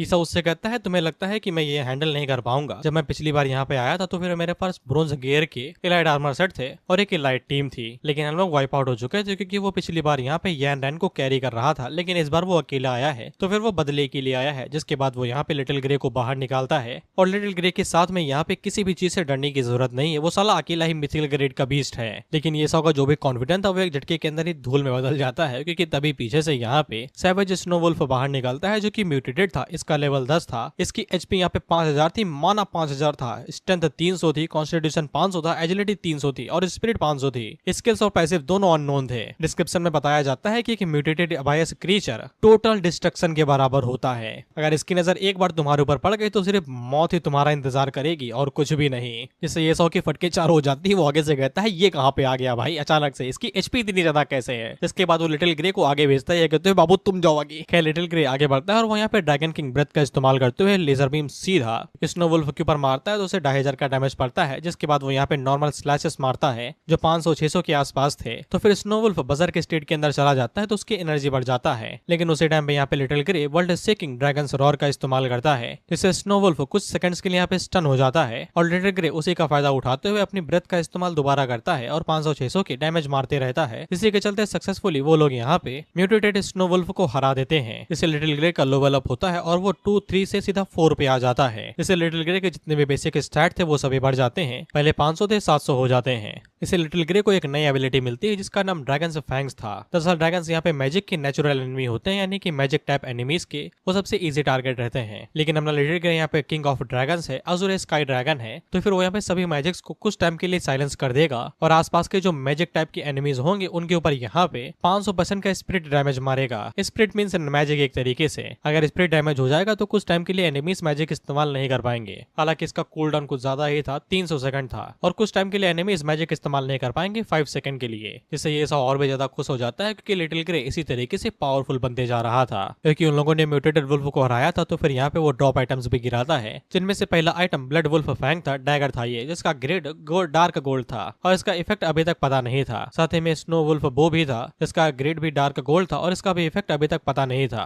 एवसु आगे से कहता है कि डार्क गोल्ड के आइटम्स कोई भी सरप्राइज नहीं है, म्यूटेटेड बॉस हमेशा इस तरीके की लूट गिराते ही हैं। ये सब काफी ज्यादा खुश हो जाता है क्योंकि पिछली बार लूट के मुकाबले में ये वाले लूट काफी ज्यादा बढ़िया थी। लेकिन इसी टाइम में यहाँ पे दोबारा एक बॉस आ जाता है जो कि अबाजल टाइगर था और ये डिमोनिजेड था, यानी कि डिमोनिक था ये। इसका लेवल 10 है, इसकी एचपी यहाँ पे 8000 है, एमपी 8000 है, स्ट्रेंथ 400 है, कॉन्स्टिट्यूशन 800 है, एजिलिटी 300 है, स्पिरिट 500 है। स्किल्स और बाकी सभी चीजें अननोन है। डिस्क्रिप्शन में बताया जाता है कि ये ट्विस्टेड क्रिएचर है, यानी कि घटिया खराब सा क्रिएचर है जो कि अबाया से पैदा हुआ है और इसकी पावर कुछ ज्यादा ही खतरनाक है और अगर इसकी नजर तुम्हारे ऊपर पड़ गई तो फिर मौत तुम्हारे बगल में ही खड़ी है। ये सब इसे भी देख के हैरान था, लेकिन इस बार वो पूरा कॉन्फिडेंट था। वो लिटिल ग्रे से कहता है जाओ और जाके इसकी छाती फाड़ दो। अब ऐसा टाइगर तुम्हें छोटा लग रहा होगा, लेकिन जब लिटिल ग्रे इसके सामने जाता है तो फिर हमें साइज में डिफरेंस पता चलता है। लिटिल ग्रे की हाइट यहाँ पे 3 से 4 फीट होगी और ये सिर्फ इसके मुंह के बराबर का है टाइगर के सामने। ये किसी ट्रांसपोर्ट ट्रक के बराबर या फिर उससे भी बड़ा है। हालांकि ये तलकती भड़कती फाइट हमें दिखाई नहीं जाती है दोस्तों, क्योंकि आधे घंटे के बाद हमें सिर्फ लूट ही दिखाई दी जाती है। हाँ, ऑथर ने ऑफ स्क्रीन ही अबायस टाइगर को पेल दिया। वह ये सब थक चुका था, साले तूने एक उंगली भी नहीं उठाई, तेरा पेट काम कर रहा था और तू कह रहा है कि तेरी टांगे जवाब दे गई हैं। एबुसो की बात मुझे ठीक भी लगती है कि इसने यहाँ पे सामान बटोरा है तो इसके हाथ पैर दर्द कर रहे हैं। वैसे ये लोग ये सारा सामान बेच के खाने ही वाले हैं क्योंकि इन लोगों के लिए सोना ज्यादा जरूरी है काम से ज्यादा। एक 100 सीड मिली थी इन लोगों को और साथ में 100 शॉट मिली थी। शॉट अपनी डार्क गोल्ड की और सील अपनी गोल्ड ग्रेड की है और दोनों के इफेक्ट के बारे में अभी नहीं बताया गया।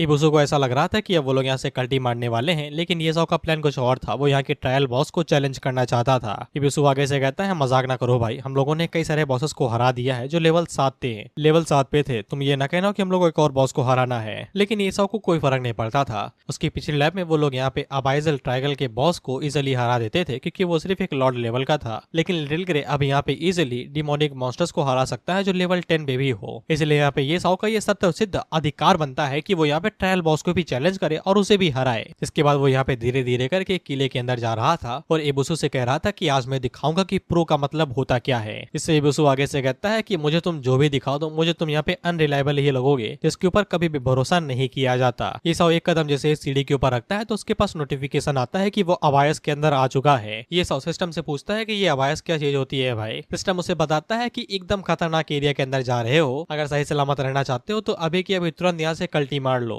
ये साओ अपनी पास्ट लाइफ के अंदर यहाँ से कल्टी मार लिया था क्योंकि वो ऑनर ऑफ मैन था और प्यार के चक्कर में उसे यहाँ पे यैनन को नुकसान नहीं पहुंचाना था। लेकिन इस लाइफ के अंदर वो यहाँ पे अबायस का एनवी है, इसलिए उसके अंदर यहाँ पे पावरफुल बनना ही है पूरे एपोकलिप्स गेम के अंदर, तो फिर उसे यहाँ पे अंदर जाना ही पड़ेगा। जिसके बाद वो यहाँ पे अबायस के एकदम लोवेस्ट फ्लोर पे आ जाता है जहाँ पे उसके सामने बॉस बैठा हुआ था। इसका नाम अबायस वंडरर था और ये किंग था। इसका लेवल 10 था, हेल्थ अननोन थी, स्ट्रेंथ 0 थी लेकिन कॉन्स्टिट्यूशन 5000 था, एजिलिटी भी 0 थी, स्पिरिट 500 थी, टैलेंट अननोन था और साथ में स्किल्स भी अननोन थी। इसके डिस्क्रिप्शन में बस इतना ही लिखा हुआ था, अबायस से शुरू अबायस से खत्म। एबुसु और लिटिल ग्रे दोनों ही ये देख के हैरान हो जाते हैं। आगे से कहते हैं कि तुमने तो कहा था कि ये लॉर्ड लेवल का होगा, ये तो साला किंग लेवल पर है। ये सौ भी आगे से ये कहता है कि उसे भी नहीं पता कि यहाँ पे चल क्या रहा है। उसकी पास्ट लाइफ में ये लॉर्ड लेवल का ही बॉस था लेकिन ये किंग लेवल का कैसे बदल गया मुझे नहीं पता। वहाँ पे 5000 स्पिरिट पॉइंट्स को देख के ये सौ को अंदाजा लग जाता है कि ये प्योर मैजिक बेस्ड क्लास ही है, यानी कि बॉस अपना मैजिक टाइप की अटैक करेगा। एजिलिटी और फिजिकल स्ट्रेंथ दोनों बिल्कुल 0 है, यानी कि ये नॉर्मल अटैक तो करेगा नहीं और अटैक स्पीड एकदम 0 होगी, मतलब नॉर्मल होगी, स्लो होगी। लेकिन अगर इसने तुम्हें एक भी बार हिट मार दिया तो फिर तुम पक्का मारे जाओगे। एबुसु ये सौ से साफ कह देता है अगर तुम मरे तो मैं तुम्हारी लाश खींच के बाहर नहीं ले जाने वाला और भाग में अलग से जाऊंगा। ये सौ लिटिल ग्रे से कहता है कि किंग लेवल का बॉस कुछ ज्यादा ही हैरान है और खतरनाक है, इसलिए अपनी स्किल्स को मनचाहे तरीके से इस्तेमाल न करना, जैसा मैं कहूँ वैसा ही करना। वही जो किंग लेवल का बॉस था ये एकदम स्लो मोशन में चल रहा था, ये एक एक कदम बच्चों की तरीके ले रहा था एकदम फुल स्पीड में। ये कितना भी स्पीड से चले लेकिन चलेगा तो धीरे धीरे ही। लिटिल ग्रे तेजी के साथ आगे बढ़ता है और वो ड्रैगन ब्रेथ का इस्तेमाल करते हुए बॉस के ऊपर इर्द गिर्द तरीके से फायर बीम मारते ही रहता है, जिसको बॉस इजीली अपने हाथ की मदद से अटैक कर ब्लॉक कर ले रहा था। वह ये सौ लिटिल ग्रे से कहता है कि इसको कोई भी स्किल कास्ट करने ना देना क्योंकि अगर इसने कास्ट की तो फिर हमारी फास्ट हो जाएगी। उसी टाइम पे किंग लेवल बॉस है, ये सौ की तरफ देखता है एकदम पलट के और वो हिलना बंद कर देता है, वहां से बिल्कुल भी नहीं हिलता। ये सौ को कुछ भी समझ में नहीं आ रहा था, जिससे एबुसु को समझ में आ जाता है कि ये स्पेल कास्ट करने वाला है। तो फिर किंग लेवल बॉस अपने स्टाफ को ऊपर उठाता है और वो यहाँ पे मैजिक कास्ट करना शुरू कर देता है, जिससे ये सौ के ऊपर लगातार यहाँ पे बॉम्ब गिरना शुरू कर देते हैं और धमाके होने लगते हैं। और वंडरर किंग यहाँ पे सिर्फ ये सौ को ही टारगेट कर रहा था, उसी के ऊपर वो यहाँ पे बम गिरा रहा था। इसलिए ये सौ जल्दी से यहाँ पे लिटिल ग्रे से कहता है कि मुझे बचाओ। तो लिटिल ग्रे तेजी के साथ आगे बढ़ता है और वो यहाँ पे बॉस के ऊपर लगातार फायर बीम का इस्तेमाल करते हुए उसके ऊपर अटैक करते रहता है और उसे पीछे गिरा देता है, जिससे वो बॉस अचानक से नीचे गिर जाता है और यहीं पे ही वो नॉकआउट हो जाता है। अब ये कैसे मरा मुझे नहीं पता क्योंकि इसकी हेल्थ अननोन थी। जैसे पीछे की तरफ इसका जो क्राउन है यानी सिंहासन है उसके टूटने की वजह से ये मरा है। खैर जो भी हो, एबुसु आगे से कहता है कि देखो भाई अगली बार अगर ऐसी खतरनाक जगह पे लाना तो फिर मुझे पहले ही बता देना, मैं यहाँ पे नहीं आने वाला। खैर इन लोगों ने इस किंग लेवल के बॉस को हरा दिया था, ट्रायल भी कंप्लीट कर लिया था। इसे लिटिल ग्रे लेवल 10 पे यहाँ पे पहुंच जाता है क्योंकि ये सौ पहला एडवेंचरर है जिसने यहाँ पे अबायस ट्रायल को कंप्लीट किया है हाईएस्ट डिफिकल्टी पे, इसलिए उसके सभी एट्रीब्यूट्स में से 5-5 पॉइंट बढ़ा दिए जाते हैं। वहीं पे ये सौ एबुसु से कहता है कि मुझे नहीं पता था यार कि तुम इतने फट्टू हो, जिसपे एबुसु आगे से कहता है कि फट्टू तो तुम भी हो, तुम भी तो तेज भाग रहे थे, ये मत कहो कि तुम नहीं भागे थे। जिसपे ये सौ आगे से कहता है चुप रहो तुम, पतलून ना उतारो तुम। इसके बाद वो लोग बॉस की तरफ आगे बढ़ते हैं ड्रॉप आइटम्स को चेक करने के लिए।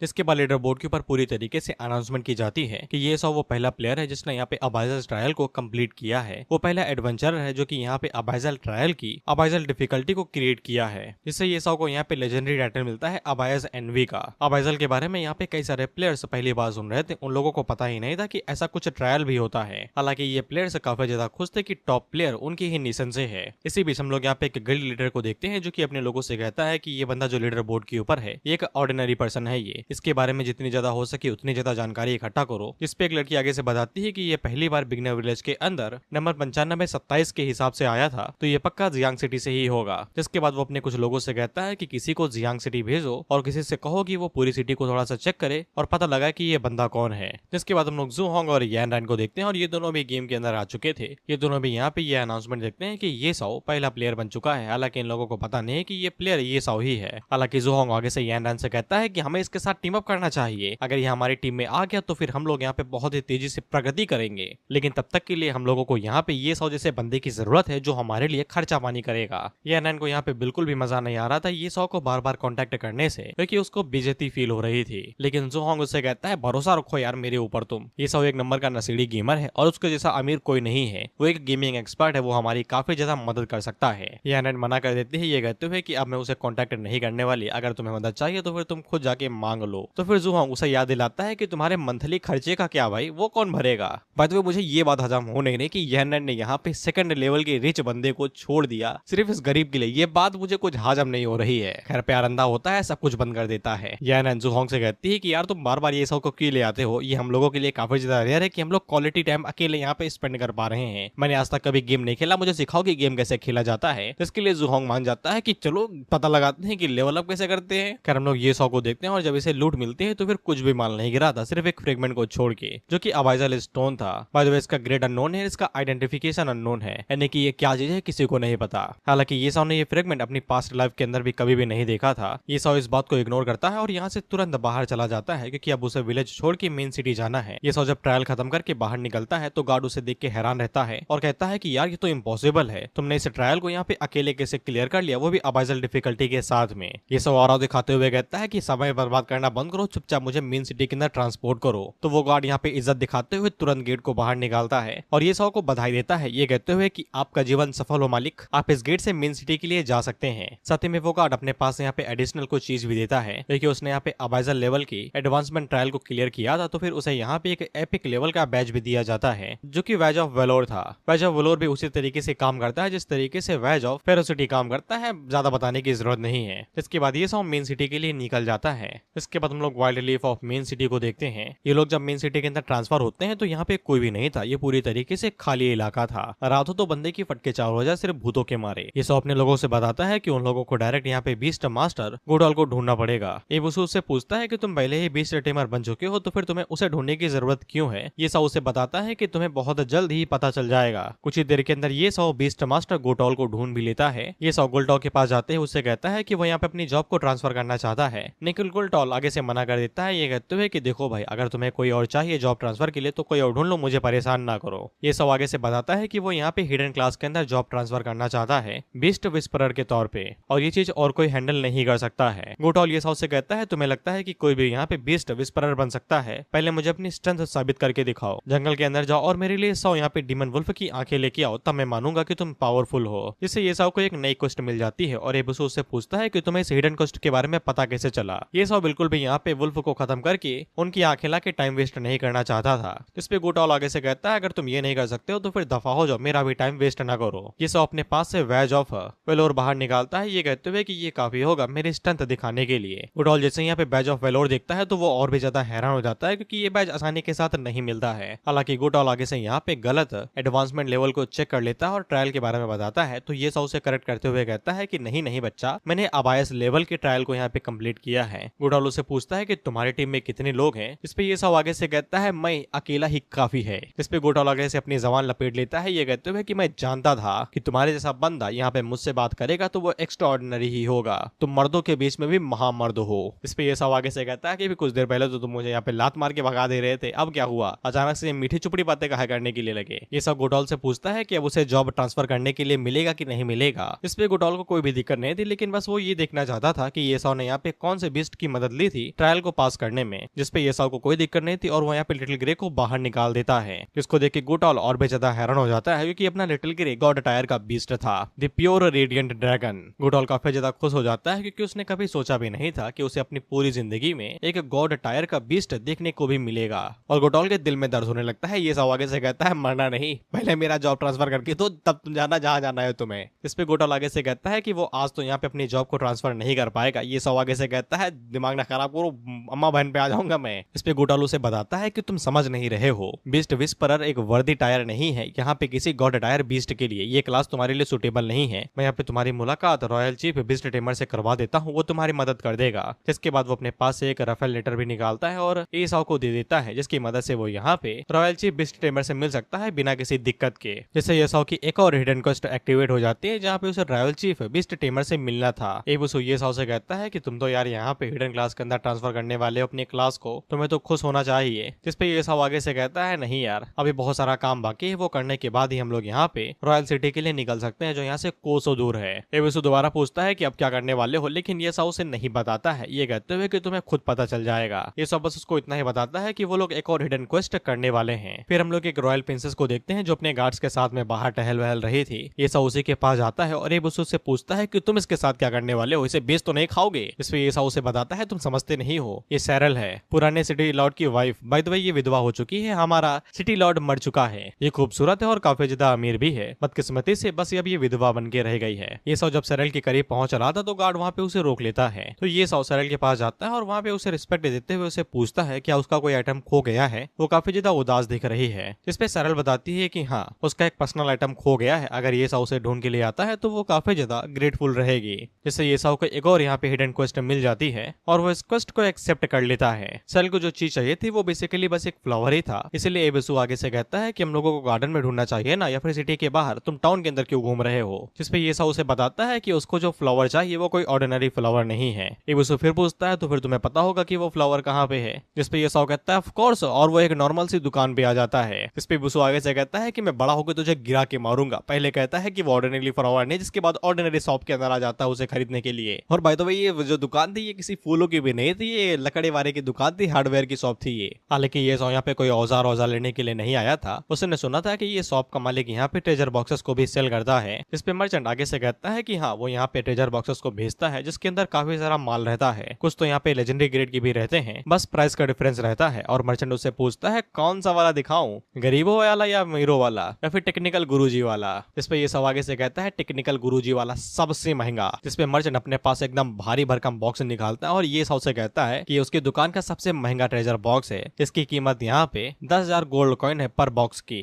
जिसपे ये सब आगे से कहता है कि एक नहीं चाहिए, जितने हैं सब निकाल दो, टेक्निकल गुरुजी को हराना है आज हमें। पैसों की चिंता ना करो, पैसों में यहाँ पे अपनी छाती पे लग के रखता हूँ, गिराते जाता हूँ, जब गली से गुजरता हूँ तो लौंडे पैसा बटोरने आते हैं। मर्चेंट उससे कहता है कि तुम सच में इतना पैसा फूकने वाले हो, तुम्हें यार एक बॉक्स ओपन करना है। ये सब आगे से कहता है बोलो नहीं हाथ चलाओ। तो फिर मर्चेंट एक एक करके यहाँ पे बॉक्सेस को ओपन करता है। एक के अंदर डुअल ब्लेड एक्स निकलती है ब्रोंज ग्रेड की, एक के अंदर हेल्थ ग्रेड का पोर्शन बाहर निकलता है एकदम लार्ज वाला, और एक के अंदर कटी हुई ब्रेड बाहर निकलती है, जैम लगा के खा लो। और ये गेम का सबसे बेकार सिस्टम है भाई, इतना पैसा फूक के अगर तुम्हें ये चीज दिख जाए ना तुम्हारा दिमाग खराब हो जाएगा। आधे घंटे तक ये लोग कचड़ा ही खोलते रह जाते हैं और ये सौ ने अभी तक 100 से ज्यादा बॉक्स खोल डाले थे, सिर्फ एक ही बचा था। ये सौ उसे कहता है कि इसे भी खोल डालो, चिंता न करो, पैसा बहुत है हमारे पास। और कहीं आखिरी वाले बॉक्स के अंदर ये सौ को वो फूल मिलता है जो कि यहाँ पे सरल को चाहिए था। इस फ्लावर का नाम है ब्यूटीफुल फ्लावर, हाँ यही नाम है। डिस्क्रिप्शन में बस इतना ही कहा गया है कि ये एक ब्यूटीफुल फ्लावर है, बहुत ही ज्यादा सुंदर है और इसका काम अनजान है। ये सौ को ये फूल मिल जाता है, वो तुरंत यहाँ से कल्टी मार लेता है सरल के पास में, ताकि वो सरल को ये फूल दे सके। वह फिर सरल अपनी पर्सनल मेड से पूछ रही थी क्या तुम्हें सच में लगता है कि कोई मेरे लिए वो फूल ढूंढ के ला सकता है। जिसपे वो मेड आगे से कहती है ऑफ कोर्स कोई ढूंढ के ला सकता है, उसके चाम के साथ में उसे कोई भी चीज यहाँ पे मिल ही सकती है। तब यहाँ पे दूसरी मेड आती है जो कि सरल को बताती है कि बंदा एक बाहर खड़ा है और वो ये कह रहा है कि आपको जो फूल चाहिए था वो ले आया है। जिसपे सरल काफी ज्यादा हैरान होती है और तुरंत कपड़े पहन के बाहर आ जाती है। एडिटर भाई साहब प्लीज इस चीज पे गौर दीजिएगा कि ऐसे सीन से येलो डॉलर ट्रिगर कर सकते हैं, so you have to be careful. हाँ एडिटर मेरा इंग्लिश समझता है, उसे हिंदी नहीं आती। सरल ये सौ से पूछती है कि तुम्हें सच में वो फूल मिल गया। जिसपे ये सौ बक्सा आगे करते हुए कहता है कि आप जैसी खूबसूरत औरत ही इसे देख ले, मुझे कोई दिक्कत नहीं है। जिसपे सरल उस बॉक्स को खोलती है तो फिर अंदर फ्लावर था और वो फ्लावर को देख के काफी ज्यादा खुश हो जाती है, क्योंकि वो काफी लंबे टाइम से इसे ढूंढने की कोशिश कर रही थी लेकिन उसे कभी मिला ही नहीं। मिलता भी कैसे, स्क्रिप्ट के अंदर ही कहा था। सरल अपनी खुशी को कंट्रोल करती है और ये सौ से कहती है कि उसने यहाँ पे काफी ज्यादा बड़ी मदद की है, अगर उसे कोई भी रिवॉर्ड चाहिए तो वो मांग सकता है, पैसे, रेयर आर्टिफैक्ट,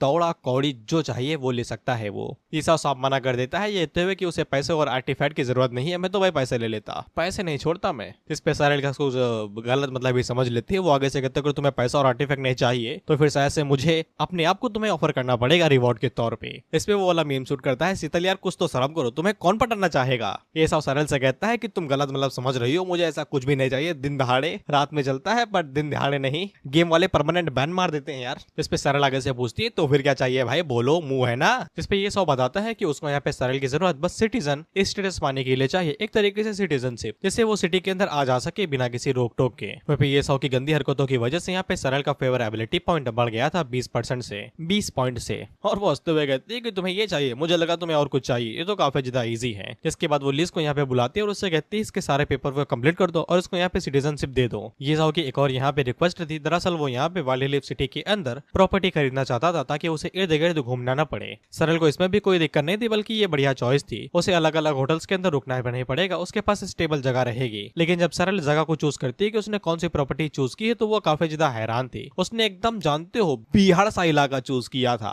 वहाँ पे कोई भी गाड़ी आती जाती नहीं। कहते कि सरल पूछती है कि बेटा तुम ट्रैवल कैसे करोगे, तुम्हें सच में यहीं पे रहना है ना, तैर के जाओगे तो 2 घंटे लग जाएंगे दूसरी सिटी में आने में। लेकिन ये सब अपने डिसीजन नहीं बदलता और वो यही प्रॉपर्टी चूज करता है। तो सरल यहाँ पे सारे पेपर वर्क कंप्लीट करके उसके नाम पे ये प्रॉपर्टी कर देती है। कहता कि एबुसु भी आगे से चिल्लाते हुए कहता है कि तुम प्रीसियस ईस्टर्न डिस्ट्रिक्ट नहीं खरीद रहे हो, एक लोकल सी जगह खरीद रहे हो, तुम्हें लॉस होगा, इस तरीके से हम लोग पैसा नहीं बना पाएंगे। ऐसा उससे कहता है कि तुम फ्यूचर से नहीं आओ, मैं फ्यूचर से आया हूँ, मुझे पता है कि कौन सी जगह पे कौन सी जमीन खरीदनी है। और लिटरली बता रहा हूँ, अगर मैं 2005 में पैदा हुआ और मेरे पास 5 साल के उन्हें बुद्धि में, साला बिटकॉइन खरीदूंगा दबा के, वो भी दुकान बेच दूंगा मैं अपनी। अगर वो भी नहीं खरीद पाया तो फिर जब ये स्मार्टफोन लॉन्च हुए थे उस टाइम पे मैं एनवीडिया के शेयर खरीद लूंगा घर बार बेच के अपना। साला 3 ट्रिलियन की कंपनी है। खैर ये सब एबुसु को बताता है कि उसने उस जगह पे प्रॉपर्टी क्यों खरीदी बिहार के अंदर। दरअसल बहुत जल्द ही वाइल्डलाइफ सिटी के ऊपर कई सारे स्ट्रेंज अटैक्स होंगे क्रिएचर्स के द्वारा, और जब वो पावरफुल बींग्स यहाँ पे अटैक करेंगे तो फिर बहुत सारी सिटीज पूरी तरीके से डिस्ट्रॉय हो जाएंगे, बैटल के अंदर चली जाएंगी। जैसे यहाँ पे जो ईस्ट डिस्ट्रिक्ट है जिसको यहाँ पे ये सौ नहीं खरीदा है और वो पूरी तरीके से फल फूल रहा है, वो डिस्ट्रॉय हो जाएगा। लेकिन जो वेस्ट डिस्ट्रिक्ट है जो पूरी तरीके से अभी खाली पड़ा हुआ है, वहाँ पे खरोच तक नहीं आएगी और कई सारे लोग वहाँ पे शिफ्ट हो जाएंगे और बहुत ही जल्दी वो जगह पूरी तरीके से पॉपुलेटेड यानी कि आबादी से भर जाएगी।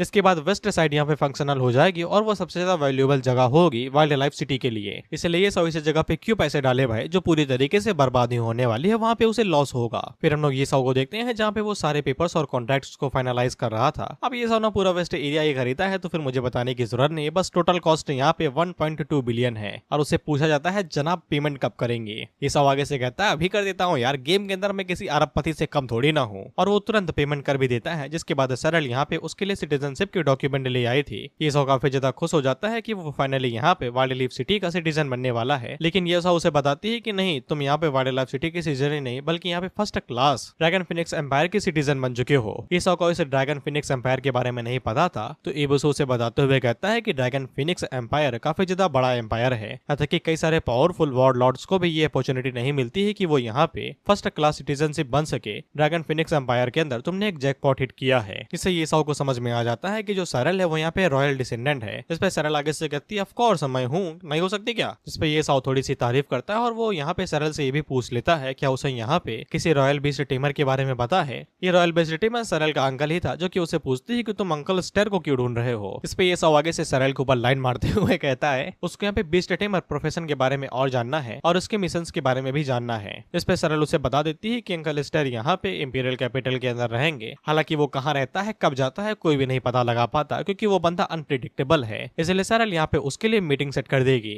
इस पे ये सब अपनी सिंसियरिटी दिखाते हुए सरल के हाथों के ऊपर किस करता है और ये रॉयल्टी टाइम पे पहले हुआ करता था, ज्यादा हैरान ना होना। सरल उससे कहती है कि तुम मुझे यहाँ पे मैडम ना बुलाओ, तुम मुझे यहाँ पे सोफिया बुला सकते हो। ये क्या है, अभी तक हम इसे सरल बुला रहे थे, अब ये सोफिया कैसे हो गया। खैर मुझे क्या फर्क पड़ता है, हम इसे सोफिया ही बुलाएंगे। एडिटर भाई साहब that's why I said that we should use same website so we have less confusion. इससे सोफिया के जो फेवरेबिलिटी पॉइंट थे वो 20% से और 20 पॉइंट से और बढ़ जाते हैं। साथ ही में ये सब वो पहला प्लेयर था जिसने यहाँ पे first class citizenship dragon phoenix empire के अंदर गेन की थी, तो फिर ये पूरी दुनिया के अंदर अनाउंस कर दिया जाता है। साथ ही में उसने यहाँ पे वो पहला प्लेयर था जो कि यहाँ पे एक बहुत बड़ी प्रॉपर्टी वाइल्ड लाइफ सिटी के अंदर खरीदी थी, वो भी यहाँ पे अनाउंस कर दिया जाता है। और साथ ही में यहाँ पे जो प्रॉपर्टी वाला चीज है यानी कि ये जो मेन सिटी का गेट है ये भी ओपन कर दिया जाता है ग्रेट जिया के प्लेयर्स के लिए, यानी सिर्फ चाइनीज प्लेयर्स के लिए। इससे यहाँ पे जो गेम की क्वालिटी थी यानी कि टाइम था वो भी बढ़ा दिया जाता है प्लेयर्स के लिए। एबुसु ये साव से कहता है अगर चेहरा चिकना हो तो फिर तुम साला कुछ भी खरीद और बेच सकते हो। इस पे ये साव आगे से कहता है कि साले तेरी किस्मत अच्छी है कि तुम उसे मिला है, कोई गंदा सा आदमी मिल जाता तो ये सब कुछ देख ना पाता। इसी के साथ ये सब अपना लेवल 11 पे आ जाता है और साथ ही में लिटिल ग्रे भी।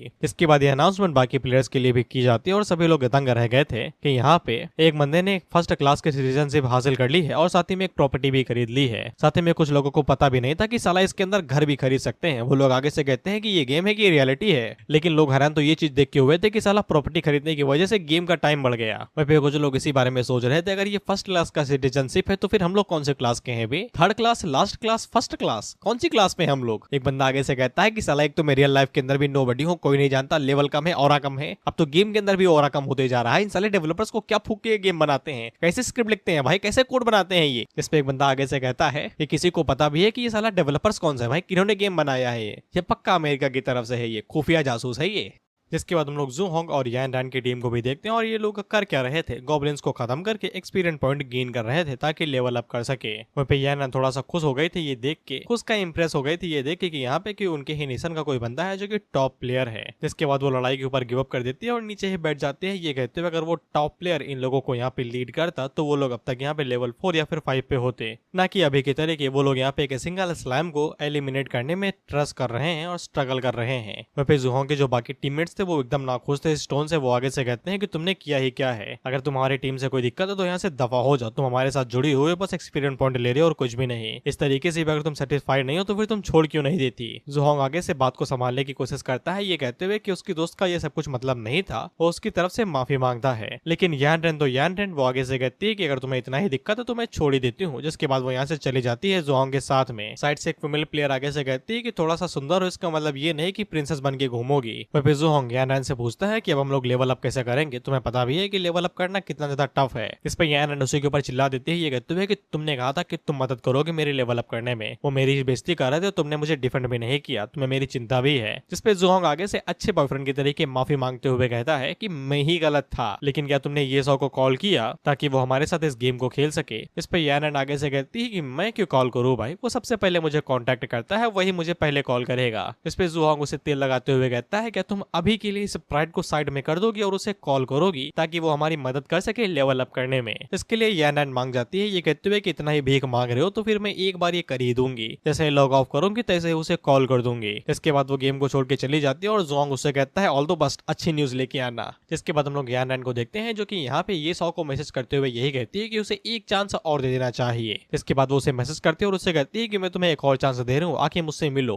वो ये सौ से यही कहती है कि देखो एक नया गेम आया है, मेरी और जू होंग की मदद करो लेवल अप करने में, अगर तुम मुझे लीडर बोर्ड में ले जाते हो तो फिर मैं तुम्हारी गर्लफ्रेंड बनने के बारे में सोचूंगी। और ये मैसेज करके उसे ऐसा लग रहा था कि कुछ ही मिनटों में रिप्लाई आ जाएगा, लेकिन 5 मिनट बीत जाते हैं, रिप्लाई नहीं आता। तो फिर वो जब फोन को चेक करती है तो फिर उसे पता चलता है कि ये सौ ने उसे फ्रेंड लिस्ट से डिलीट कर दिया है। अब ना ही वो कोई मैसेज कर सकती है और ना ही कोई मैसेज रीड हो सकता है, जिस पे ऑफकोर्स इसका दिमाग खराब हो जाता है और ये चीखने के अलावा और क्या ही करेगी। लेकिन हम लोग ये सौ को देखते हैं जो कि मार्केट के अंदर आया हुआ था, वो एक नॉर्मल सी शॉप के अंदर गया हुआ था। वहीं पे शॉप को जो नौकर था वो आगे से कहता है कि उनकी शॉप यहाँ पे सिर्फ सिल्वर ग्रेड के इक्विपमेंट को ही लेती है और उनसे ऊपर के, अगर उसके पास ब्रोंज ग्रेड का कुछ भी है तो अभी के अभी दफा हो जाए यहाँ से, चुटकी बजा के कहता है वो। इस पे ये सौ अपने पास से एक नेकलेस बाहर निकालता है और उससे कहता है तुम्हें क्या लगता है कि ये कौन से टायर का होगा, जरा चेक करके बता सकते हो? और नौकर जब उस नेकलेस को चेक करता है तो फिर उसे पता चलता है कि ये सच में डार्क गोल्ड ग्रेड का है। इसके बाद ये टोन को चेंज करते हुए ये सौ से कहता है कि ये सच में डार्क गोल्ड ग्रेड का है, शॉप ओनर जब यहाँ पे आएगा तो वही इन सभी चीजों को हैंडल करेगा। ये सौ उससे कहता है कि मक्खनबाजी बंद करो, ये बताओ सक्सेस रेट कितना है?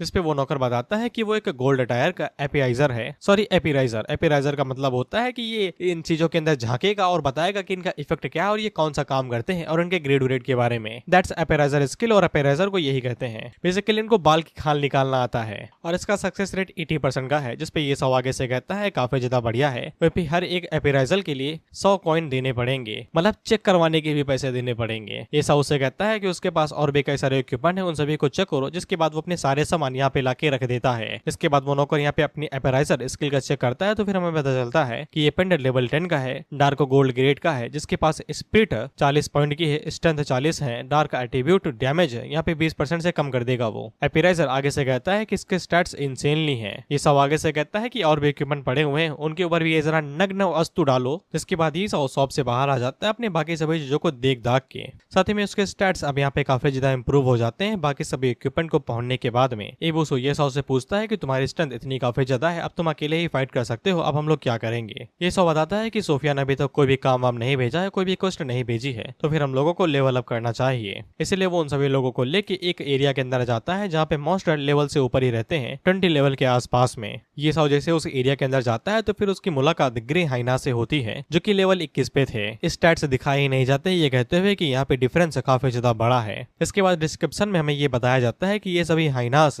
यहाँ पे ग्रे मिस्ट से करप्ट हो चुके हैं। एक तो हाइनास पहले ही खूनी रहते हैं और इस करप्शन ने इन्हें और भी ज्यादा खतरनाक बना दिया है। इनकी नजर में अगर कुछ भी अनजान सा आता है तो ये उसके ऊपर यहाँ पे अंधाधुंध चढ़ाई कर देते हैं। बाय द वे इन्हें वीक स्पॉट्स के ऊपर चुम्मी देना काफी ज्यादा पसंद है, इसीलिए अपनी गर्दन बचा के रखें। ये सिस्टम की वार्निंग थी। इसके बाद ये साओ लिटिल ग्रे को बाहर निकालता है और उससे कहता है कि जरा इनके ऊपर आग की कृपा बरसाइए। इस पर लिटिल ग्रे बिल्कुल ऐसा ही करता है और वो अपनी आग की कृपा बरसा के इन लोगों के ऊपर यहाँ पे मल्टीपल डैमेज मारता है और ये सभी हाइनास एक झटके के अंदर ही एलिमिनेट हो जाते हैं। वहाँ पे ये साओ कुर्सी लेके आया था और चाय लेके आया था, चुपचाप बैठ के ये चाय पीने लगता है क्योंकि सारा काम तो ग्रे भाई करेंगे ना। वो आगे से कहता भी है कि अगर हाई लेवल का मास्टर पटा लो तो यही रहता है, चुपचाप आराम से बैठ जाओ, बाकी वो काम अपने आप ही कर लेगा और चाय भी हो। इबुसो से कहता है कि इसके लिए जो हम लोगों ने पापड़ बेले हैं वो ना भूलना भाई साहब, मौत को टक से छू के वापस आए थे। जिसपे ये सब आगे से कहता है ऑफ कोर्स वो दिन कैसे भूल सकता हूँ भाई, जहाँ पे एक गॉब्लिन को मारने के लिए भी हम लोगों को किसी की तस्वीर चाटनी पड़ती थी। पीछे हम लोग लिटिल ग्रे को लिखते हैं और ये लगा हुआ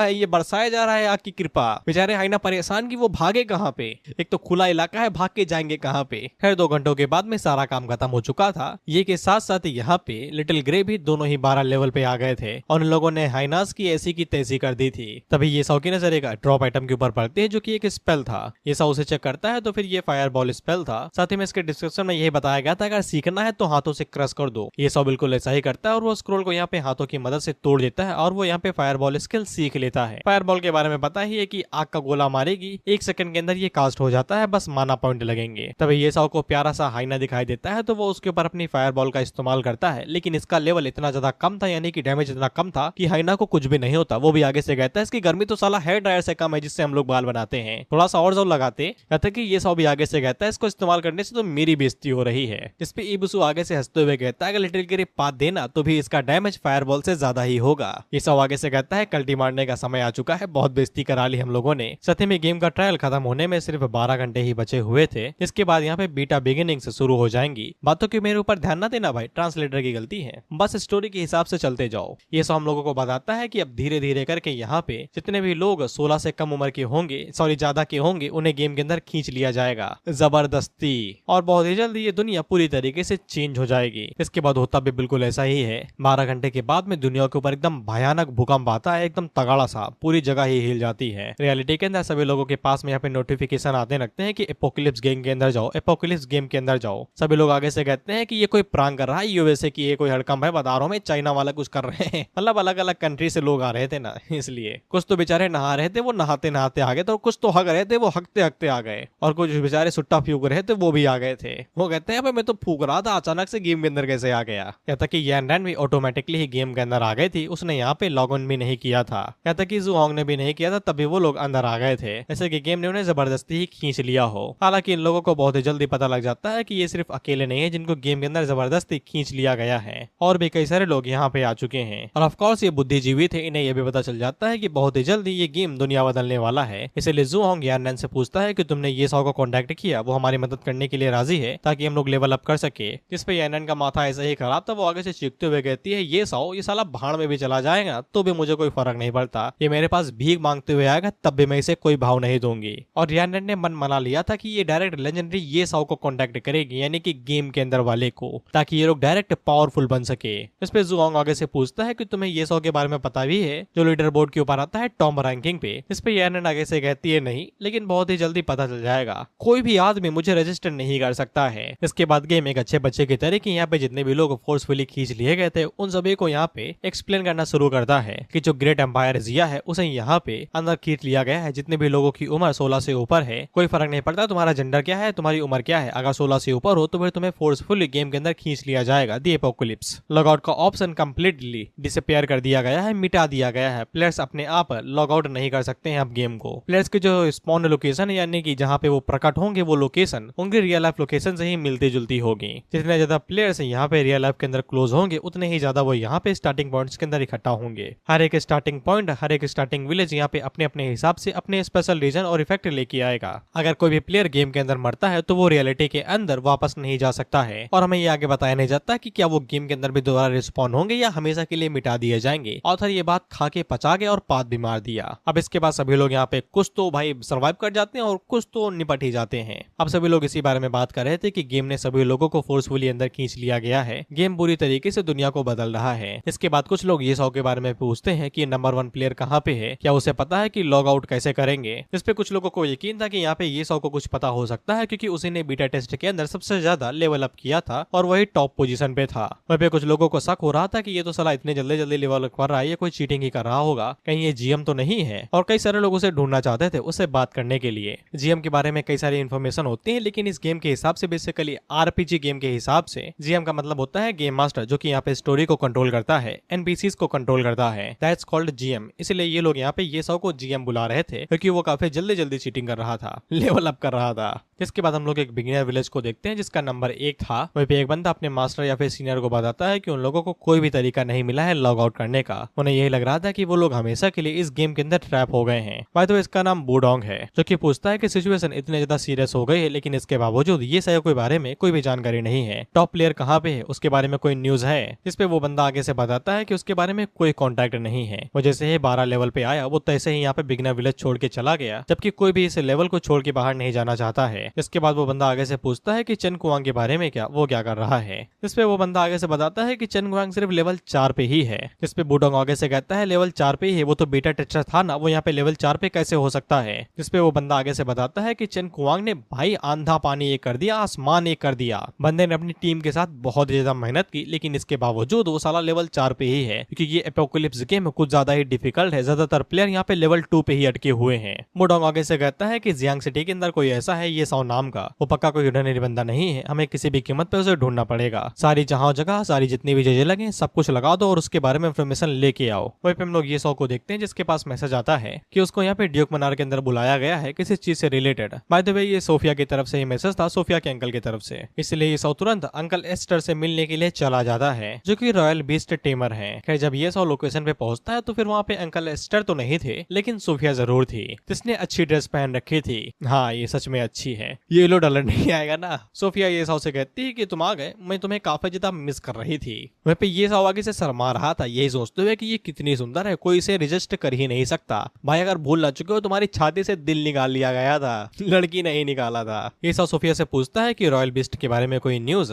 इस पे सोफिया आगे से बताती है कि अंकल सिस्टर अभी तक आए ही नहीं है, वो ट्रैवल ही कर रहे हैं। ये सौ आगे से पूछता है तो मैसेज कहाँ से आया भाई, किसने बोलाया मुझे यहाँ पे? तो सोफिया उसे बताती है कि मैसेज तो मैंने ही भेजा था क्योंकि अंकल सिस्टर ने कहा है कि एक हिडन क्लास को अनलॉक करना कोई बड़ी चीज नहीं है, ये चीज यहीं पे ही हो जाएगी फिंग सिटी के अंदर ही। जिसपे ये सौ काफी ज्यादा खुश हो जाता है क्योंकि उसे ऐसा लग रहा था कि हिडन क्लास अवेकन करने के लिए उसको यहाँ पे दुनिया जहाँ ट्रैवल करना पड़ेगा लेकिन तो घर पे ही हो गया। इसके बाद वो सोफिया से पूछता है कि करना क्या है ये बताओ, जल्दी से हिडन क्लास अवेकन करें हम। सोफिया आगे से बताती है कि उस जगह को ढूंढना मुश्किल नहीं, उस जगह को एक्सप्लोर करना मुश्किल है। वो बताती है कि यहीं पे ही एक हिडन डंजन है माउंटेन के नीचे, वहीं पे एक पावरफुल ड्रैगन है, उसकी लेयर के नीचे ही डंजन है जहाँ पे तुम जाके अपनी हिडन क्लास अवेकन कर सकते हो। बेसिकली कोई मिशन करना पड़ेगा हिडन क्लास अवेकन करने के लिए। ये सब उस डंजन के बारे में पता था, यहाँ तक कि उसका नाम भी पता था। सोफिया उससे पूछती है कि तुम्हें इसके नाम के बारे में कैसे पता है। ये सब आगे से बाना ही बताता है कि खाना लेने के लिए गया था वहाँ पे, तो डंजन के बारे में पता चल गया। बाकी पास्ट लाइफ के अंदर उसने कई सारे डंजन्स को यहाँ पे एक्सप्लोर किया है तो फिर उसे कई सारे डंजन्स के बारे में पता है। हालांकि ये सौ को ये भी पता है कि उस डंजन का जो बॉस है वो यहाँ पे लेवल 80 पे है, वो भी डिमोनेटाइज्ड बॉस है, यानी कि लेवल और भी ज्यादा टफ है क्योंकि वो पहले एक ड्रैगन हुआ करता था तो फिर बवाल और भी ज्यादा खतरनाक है। इस पे सोफिया आगे से बताती है कि ड्रैगन्स वहाँ पे गार्ड का काम करते हैं, गार्ड की तरीके, जो कि प्लेस को वहाँ पे गार्ड करते हैं। वहीं पे ये सब थोड़ा सा कंफ्यूज था क्योंकि जब वो अपनी पास्ट लाइफ के अंदर वहाँ पे गया हुआ था तब वहाँ पे एक बॉस था डिमोनेटाइज्ड हुआ, लेकिन क्या उन लोगों ने ड्रैगन को चेंज कर दिया है? नहीं बालक, समय बदल गया है। अभी तो तुम 12 लेवल पे होते ही ना तुम अपनी महबूबा के साथ में गलिया बटोर रहे होते प्यार के चक्कर में। खैर ये सब को कोई फर्क नहीं पड़ता क्योंकि उसे डंजन को चेक करने के लिए जाना ही था। सोफिया उससे कहती भी है कि वो जगह एकदम खतरनाक है, अकेले जाओगे क्या? लेवल 80 का एरिया है वो, इलाइट प्लेयर्स को लेके जाओ क्योंकि कभी कभी इलाइट प्लेयर्स भी वहाँ से वापस नहीं आते हैं। इस पे ये सब आगे से कहता है कि चिंता ना करो, मेरे पास मेरे खुद के रास्ते हैं। जिस पे बिसु भी आगे से कहता है कि साला डंजन के अंदर से हम लोग अंडा चुरा लाए थे ट्रू ड्रैगन का, ये तो सिर्फ जगह को देखने जाने की बात हो रही है। इसके बाद ये सौ बैज निकालता है, ये कहते हुए कि जब तक आपके पेजेब में पैसा है तब तक आप कुछ भी कर सकते हैं, और जब भी बात यहाँ पे ड्रैगन्स को हराने की होती है तो सिस्टर ताओ को हम लोग कैसे भूल सकते हैं। इसके बाद वो यहाँ पे बैज का इस्तेमाल करता है और वो यहाँ पे सिस्टर ताओ को बुलाने लगता है सुप्रीम हॉल के टोकन की मदद से। वहीं पे सोफिया हैरान थी कि ये तो सिर्फ लेवल 12 पे है, इसके पास ये टोकन कहाँ से आया। इसके बाद सिस्टर ताओ यहाँ पे आती है, जो कि ये सौ से कहती है कि तुमने मुझे दोबारा बुलाया, तुम मुझे मिस कर रहे थे क्या। जिसपे ये सौ आगे से कहता है बहुत बड़ा काम है आपके लिए मेरे पास। ताओ को आगे से भनक लग जाती है, वो आगे से कहते हैं ये ना बोलना कि किसी ड्रैगन से फाइट करनी है, डंडा देख लो खोपड़े पे मार दूंगी मैं। जिसपे ये सब आगे से कहता है बड़ी तेजनाक है यार आपकी, एकदम सही पकड़ा है आपने, हम लोगों को ड्रैगन को ही इस बार हराना है। इस पे सिस्टर ताओ आगे से कहती है कि एक बात बताओ यार, तुम्हारा ड्रैगन के साथ कुछ है क्या हिसाब हिसाब, या फिर साला तुम स्कूल में एक ही साथ पढ़ते थे और ये बार बार टीचर से तुम्हारी शिकायत करता था, तुम जब देखो तब उनके पीछे पड़े रहते हो। वो आगे से कहती है कि मैं इस बार कोई काम नहीं करूंगी, अंडा चुराया था अभी तक कमर दर्द कर रही है, उल्टा सोना पड़ता है, किसी और को ढूंढ लो तुम। ये सब पीछे से कहता है दीदी पीछे से सुनते हो तो जाओ, 2 बिलियन दूंगा रिवॉर्ड के तौर पे। इस पे सिस्टर ताओ आगे से अपनी जवान बदलते हुए कहती है कि मैंने कुछ नहीं कहा यार, ड्रैगन के साथ तुम्हारा काफी अच्छा रिश्ता है, मैं थोड़ा सा टाइम लूंगी रिकवर होने में, जिसके बाद हम लोग यहाँ पे किसी ड्रैगन को एक्सप्लोर करने के लिए चल सकते हैं, 1 महीने के अंदर मैं तुम्हें कॉन्टेक्ट करूंगी। इस पे ये सब आगे से कहता है कि चोटी ठीक करनी है ना आपको, अगर मैं यहाँ पे आपको होली स्पिरिट स्प्रिंग की लोकेशन बताऊं तो फिर क्या आप अभी ही चलेंगी मेरे साथ। हीलिंग हॉट स्प्रिंग होगा यार, छोटे जल्दी ठीक कर देता होगा। सिस्टर ताओ ये सौ से पूछती है क्या तुम्हें सच में पता है कि होली स्पिरिट स्प्रिंग कहाँ पे है, अगर ये कोई मजाक नहीं है तो फिर मैं अभी के अभी तुम्हारे साथ चल सकती हूँ उस डंजन वाले मिशन के लिए। तो फिर ये सब तुरंत मान जाता है और वो दोनों ही यहाँ से तुरंत डंजन के लिए निकल जाते हैं। वह फिर सिस्टर ताओ को अभी भी यकीन नहीं था, वो उसे पूछती है कि तुम्हें पक्का पता है ना कि होली स्पिरिट स्प्रिंग कहाँ पे है। ये सब आगे से बता भी देता है कि वो लॉस्ट लैंड के अंदर है। तो सिस्टर ताओ आगे से पूछती है कि तुम्हें एग्जैक्ट कोऑर्डिनेट पता है, मतलब एकदम लोकेशन पता है कहाँ पे वो। तो फिर शायद से ये सब को पता था। वह फिर सोफी अपने मन के अंदर यही सोच रही थी कि ये सब सच में कुछ अलग ही बंदा है। वह फिर इसकी फेवरेबिलिटी पॉइंट बढ़ते ही जा रहे थे और ये मन के अंदर सोच रही थी कि सच में यहाँ पे एक गॉड टायर का प्लेयर बन पाएगा फ्यूचर में। इसके बाद हम लोग बिगिनर विलेज के बाहर वाले एरिया को देखते हैं, जहाँ पे एक बंदा नॉकआउट हो गया था और ये गॉब्लिन के द्वारा 2 बार खत्म कर दिया गया था। तो ये रिवाइव ही नहीं हो रहा था, इसकी बॉडी यहाँ पे शट डाउन स्टेट पे जा चुकी है। इस पे बहुत सारे लोग घबरा जाते हैं कि ये गेम यहाँ पे लोगों को मार सकता है और कई सारे लोग घर वापस जाना चाहते थे, लेकिन कोई भी लॉकआउट नहीं कर पा रहा था क्योंकि गेम ने बैन ही कर दिया है लॉकआउट करना। इसलिए सभी लोग यहाँ पे ये सौ को ढूंढना चाहते थे क्योंकि वो 12 लेवल पे है, शायद से उसे कुछ पता हो सकता है। लेकिन हम लोग ये सौ को ड्रैगन माउंटेन रेंज के आसपास देखते हैं और ये लोग डंजन की तरफ आगे बढ़ते जा रहे थे। ये बसु आगे से कहता है कितनी खूबसूरत जगह है, कोई भी ड्रैगन अगर यहाँ पे न रहता तो फिर हम लोग बहुत ज्यादा खुश रहते। लगता नहीं वैसे कि यहाँ पे कोई ड्रैगन होगा। जिसपे सिस्टर ताओ आगे से कहती है कि जो जगह जितनी ज्यादा शांत लगे उतना ही ज्यादा खतरा वो दबा के रखती है। इस पे ये सब आगे से बताता है कि सिस्टर ताओ पूरी तरीके से सही है, यहाँ के जितने भी मॉन्स्टर हैं उन सभी का लेवल 80 के ऊपर है। अगर उन लोगों के पास में यहाँ पे लेवल बूस्ट ना होता तो अब तक कई सारे मॉन्स्टर उन लोगों को घेर चुके होते। सिस्टर ताओ आगे से कहती है कि हमें डंजन में जाना है तो फिर डंजन के ऊपर ही फोकस करें, लड़ाई वड़ाई नहीं करनी चाहिए। वहीं पे यहाँ पे ड्रैगन कुछ ज्यादा ही थे, पूरी तरीके से ड्रैगन का ही इलाका था ये, इसीलिए सिस्टर ताओ काफी ज्यादा घबराए हुए थी। वो ये सौ से पूछती है कि तुम्हें पक्का गली के बारे में पता है ना, यहाँ पे जितने भी ड्रैगन है वो टॉप टायर की ड्रैगन है, अगर उनमें से एक को भी पता लग गया कि हम लोग यहाँ पे हैं तो फिर हमारी सिट्टी पिट्टी गोल हो जाएगी। इस पे ये सब आगे से कहता है कि आप चिंता ना करिए, डंजन का रास्ता एकदम नीचे से होके जाता है, किसी भी को भी पता नहीं चलेगा अगर हम लोग उस रास्ते का इस्तेमाल करेंगे। इस पे सिस्टर ताओ आगे से कहती है तुम गलत ना हो तो ही बढ़िया रहेगा, मैं तो कल्टी मार लूंगी टेलीपोर्टेशन स्क्रॉल से, तुम्हारा क्या होगा। इसके बाद ये सब पुरानी वाली गली का इस्तेमाल करते हुए उस जगह पे चला जाता है जहाँ पे एंट्रेंस थी। सिस्टर ताओ उस दरवाजे को छूती है और आगे से बताती है कि एक बहुत बड़ी प्रॉब्लम है, टेलीपोर्टेशन फॉर्मेशन यहाँ पे अच्छे से क्राफ्ट की गई है लेकिन यहाँ पे कोई भी माना का निशान नहीं है, उसे ट्रेस नहीं किया जा रहा, यानी कि ये एक्टिवेट नहीं हो सकती है। ये सब आगे से बताता है मेरे को हैंडल करने दो। जिसके बाद वो हाथ के ऊपर एक छोटा सा कट लगाता है और ब्लड का इस्तेमाल करते हुए उस एंट्रेंस को एक्टिवेट कर देता है, जिससे दरवाजा खुल जाता है। सिस्टर ताओ काफी ज्यादा हैरान थी, वो उसे पूछती में कि तुम्हें कैसे पता था कि ये इस तरीके से ओपन होगा। इस पे ये सौ कहता है कि भाई के पास अपने तरीके हैं, वो कुछ भी खोल सकता है, मामा की पतलून के नाड़े से लेके अली बाबा की गुफा तक। इस पे सिस्टर ताओ आगे से पूछती है कि कितने सीक्रेट्स पता है भाई तुम लोगों को, एक पेपर में लिख के मुझे दे दो यार, बेच दो फिर मैं बुला लेना, पैसे नहीं देने पड़ेंगे। ये लोग जैसे ही सीढ़ी के ऊपर एक कदम रखते हैं तो सामने से नोटिफिकेशन आ जाता है कि तुम लोग बहुत ज्यादा खतरनाक एरिया के अंदर जा रहे हो और इनसे साफ बता दिया जाता है कि तुम लोग डार्क केवर्न मेज के अंदर जा रहे हो। ये मेज इस दुनिया के अंदर सिर्फ एक ही एग्जिस्ट करती है, जो तुम ढूंढने के लिए अंदर घुसे हो टाइम लिमिट के अंदर पहले ढूंढ के बाहर आ जाओ, नहीं तो हमेशा के लिए यहीं पे ही कैद हो जाओगे। साथ में ये भी बताया जाता है कि इस मेज को यहाँ पे कई सारे इरेगुलर क्रीचर्स ने कब्जा करके रखा है, इसलिए जो भी करना काफी सावधानी के साथ करना। और लोगों की टाइम लिमिट 180 मिनट थे, 3 घंटे के आसपास। वहीं पे इबुसु आगे से कहता है कि मैं यहीं रुक जाऊं यार, अंदर जाने की मेरी जरूरत थोड़ी ना है। वहीं पे ये सब हम लोगों को बताता है कि जब वो अपनी पास्ट लाइफ में इस जगह पे आया हुआ था तो ये जगह इतनी ज्यादा खतरनाक नहीं थी, ना ही कोई अजीब सी क्रिएचर ने जगह के ऊपर कब्जा करके रखा गया था। और साथ ही में टाइम लिमिट भी 3 दिन थी, अब तो सिर्फ 3 दिन है, सॉरी 3 घंटे हैं। इसलिए उसे समझ में आ जाता है कि दाल में कुछ तो काला है बिड़ू। वहीं पे सिस्टर ताओ काफी ज्यादा घबराई हुई थी। वो ये साओ से कहती है कि तुम सच में अंदर जाना चाहते हो ना, ये वाला मिशन पिछले वाले से भी कई गुना ज्यादा खतरनाक है। इस पे ये साओ आगे से आग लगाते हुए कहता है कि तुम यार गॉड टायर की सॉर्सरस हो, तुम्हें सच में डर लग रहा है क्या? इस पे सिस्टर ताओ आगे से भड़क जाती है, कहती है इसे लगता है कि मुझे डर लगता है। वो उसे कहती है डर? मैंने डर का नाम नहीं सुना, मैं किसी से नहीं घबराती, मैं गॉड टायर की पावर हाउस हूँ, एक सुप्रीम हॉल की एल्डर, एक टॉप सॉर्सरस, मुझे 2 कौड़ी की मिस से डर लगेगा? तो ये सब आगे से कहता है तो फिर चलिए ना आगे बढ़ते हैं हम लोग, अब आगे चलिए, फटी सबकी है बस कोई दिखाना नहीं चाहता। इसके बाद ये साओ सिस्टर ताओ से पूछता है कि आपको यहाँ पे अंधेरे में घुलने वाला मैजिक आता है? इस पे ताओ आगे से नाराज हो जाती है, कहती है वो 2 कौड़ी का मैजिक वो कौन सीखता है भाई, वो तो साला हम लोग स्टूडेंट होते हैं तब भी नहीं सीखते। इस पे ये साओ आगे से कहता है कि वो 2 कौड़ी का मैजिक हम लोगों के लिए वरदान के बराबर है, ज्यादा ना सोचे इस्तेमाल करिए। इस पे सिस्टर ताओ बिल्कुल ऐसा ही करती है और वो तुरंत यहाँ से वो 2 कौड़ी का मैजिक इस्तेमाल कर लेती है जिसका नाम शैडो फैंटम था। इसकी मदद से ये लोग डार्कनेस के अंदर मर्ज हो जाएंगे और इन्हें कोई भी देख नहीं पाएगा। इसके बाद ये सिस्टर ताओ को बताता है कि वो लोग जहाँ पे जाने वाले हैं यहाँ पे टोटल 5 मॉन्स्टर हैं, जिनमें से 3 लेवल 60 पे हैं जिनको कॉरलर से बोला गया है। इसके बाद एक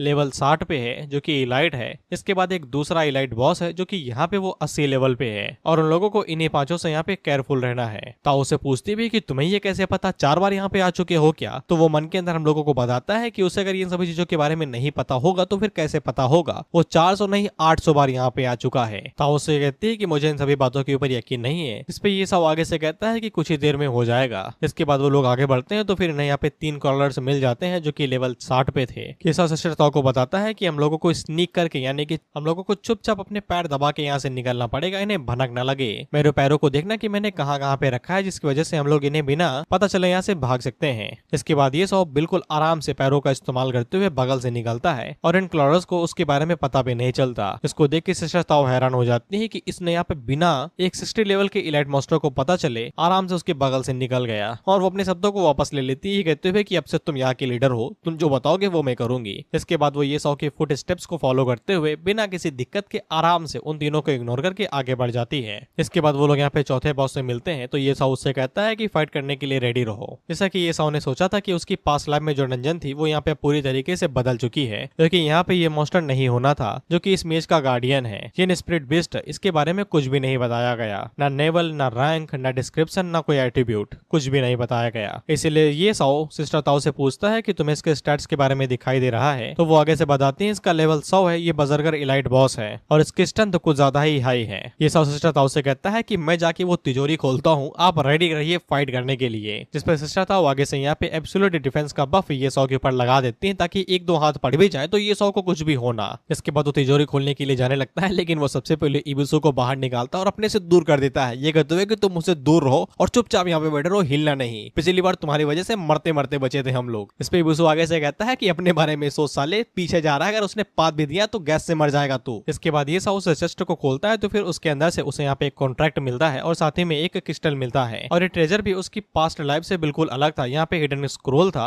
जो कि क्लास स्क्रोल था और साथ ही में एक जेम भी था। लेकिन उसी टाइम पे उस गार्डियन की नजर ये साओ के ऊपर पड़ जाती है, लेकिन अगले ही पल सिस्टर ताओ आगे से फ्रोस्ट शॉक का इस्तेमाल करते हुए उसे बर्फ के अंदर जगा देती है और उससे कहती है भागो वहां से तेजी से एकदम। तो फिर ये साओ अपनी जान बचाते हुए वहां से भागने लगता है, लेकिन गार्डियन ये साओ के पीछे पड़ जाता है और उसका पीछा करने लगता है। वहीं पे ये साओ चीख चीख के कह रहा था कि सिस्टर ताओ बचाओ भाई, मदद करो यार, आपको किस लिए रखा है मैंने। सिस्टर ताओ जल्दी से यहाँ पे 5 पॉइंट मैजिक फॉर्मेशन का इस्तेमाल करती हैं और उस गार्डियन को कुछ टाइम के लिए स्टन कर देती हैं, जिससे वो बेचारा सुन्न हो जाता है। जिसके बाद हम लोग ये साओ को देखते हैं, जब वो स्क्रोल को चेक करता है तो इसके बारे में भूल जाओ, मैंने तुम्हें बताने वाला है, लिखा हुआ है किसी काम का है बस। इतना ही है। और हमें जेम के बारे में पता चलता है तो ये कूल डाउन स्टॉर्म है जिसकी रैंक यहाँ पे हेवेंस डूम है। इस स्टोन की एबिलिटी एक्टिव टाइप है, यानी कि इसका इस्तेमाल करके वो किसी भी यहाँ पे एबिलिटी वेपन कोई फर्क नहीं पड़ता उसकी रैंक क्या है, उसका ग्रेड क्या है, उसका कूल डाउन झटके में खत्म कर सकता है। और इस स्टोन का जो कूल डाउन है वो 3 दिन का है। बताओ भाई, कूल डाउन खत्म करने का भी कूल डाउन है। जिसको देख के इबुसु आगे से कहता है कि तुम्हारा लक कुछ ज्यादा ही हाई नहीं है बच्चा। जिसपे ये सब आगे से कहता है कि एक और हेवेंस डूम रैंक एबिटम मिल गया और इसमें और क्या अच्छी चीज हो सकती है। अब मेरे पास दो यहाँ पे है। इसके बाद सिस्टर यहाँ पे ये साउ से पूछती है कि वो लोग इस बॉस के साथ में क्या करें, इसके साथ फाइट करें या फिर यहीं से ही छोड़ के भाग जाए। जिसपे ये साउ आगे से कहता है कि वो लोग फाइट करेंगे यार, पूरी ताकत लगा देंगे, जान दे देंगे इसके लिए। जिसपे ताऊ आगे से कहती है कि फिर तो उसे यहाँ पे अपनी पूरी पावर का इस्तेमाल करना पड़ेगा। जिसके बाद वो यहाँ पे बॉस के ऊपर बिजली गिराने लगती है, लेकिन बॉस का आगे से दिमाग खराब हो जाता है। जिसके बाद वो और ज्यादा जोरों से चीखने लगता है। ये साउ को घंटा समझ में नहीं आ रहा था कि ये चीख क्यों रहा है। ये साउ को ऐसा लगता है कि ये बजर के स्टेट में चला गया है, लेकिन ये साउ आगे से कहता है नहीं, ये किसी को बुला रहा है। अगले ही पल हम लोग देखते हैं कि वो यहाँ पे समन कर लेता है ड्रैगन को, जो आते ही यहाँ पे ड्रैगन ब्रेथ का इस्तेमाल करता है। और ऑफ कोर्स जैसे ही ड्रैगन यहाँ पे आता है तो इन दोनों की फटती है और ये दोनों यहाँ पे तेजी के साथ भागने लगते हैं और पीछे रह जाता है अपना इबुसु।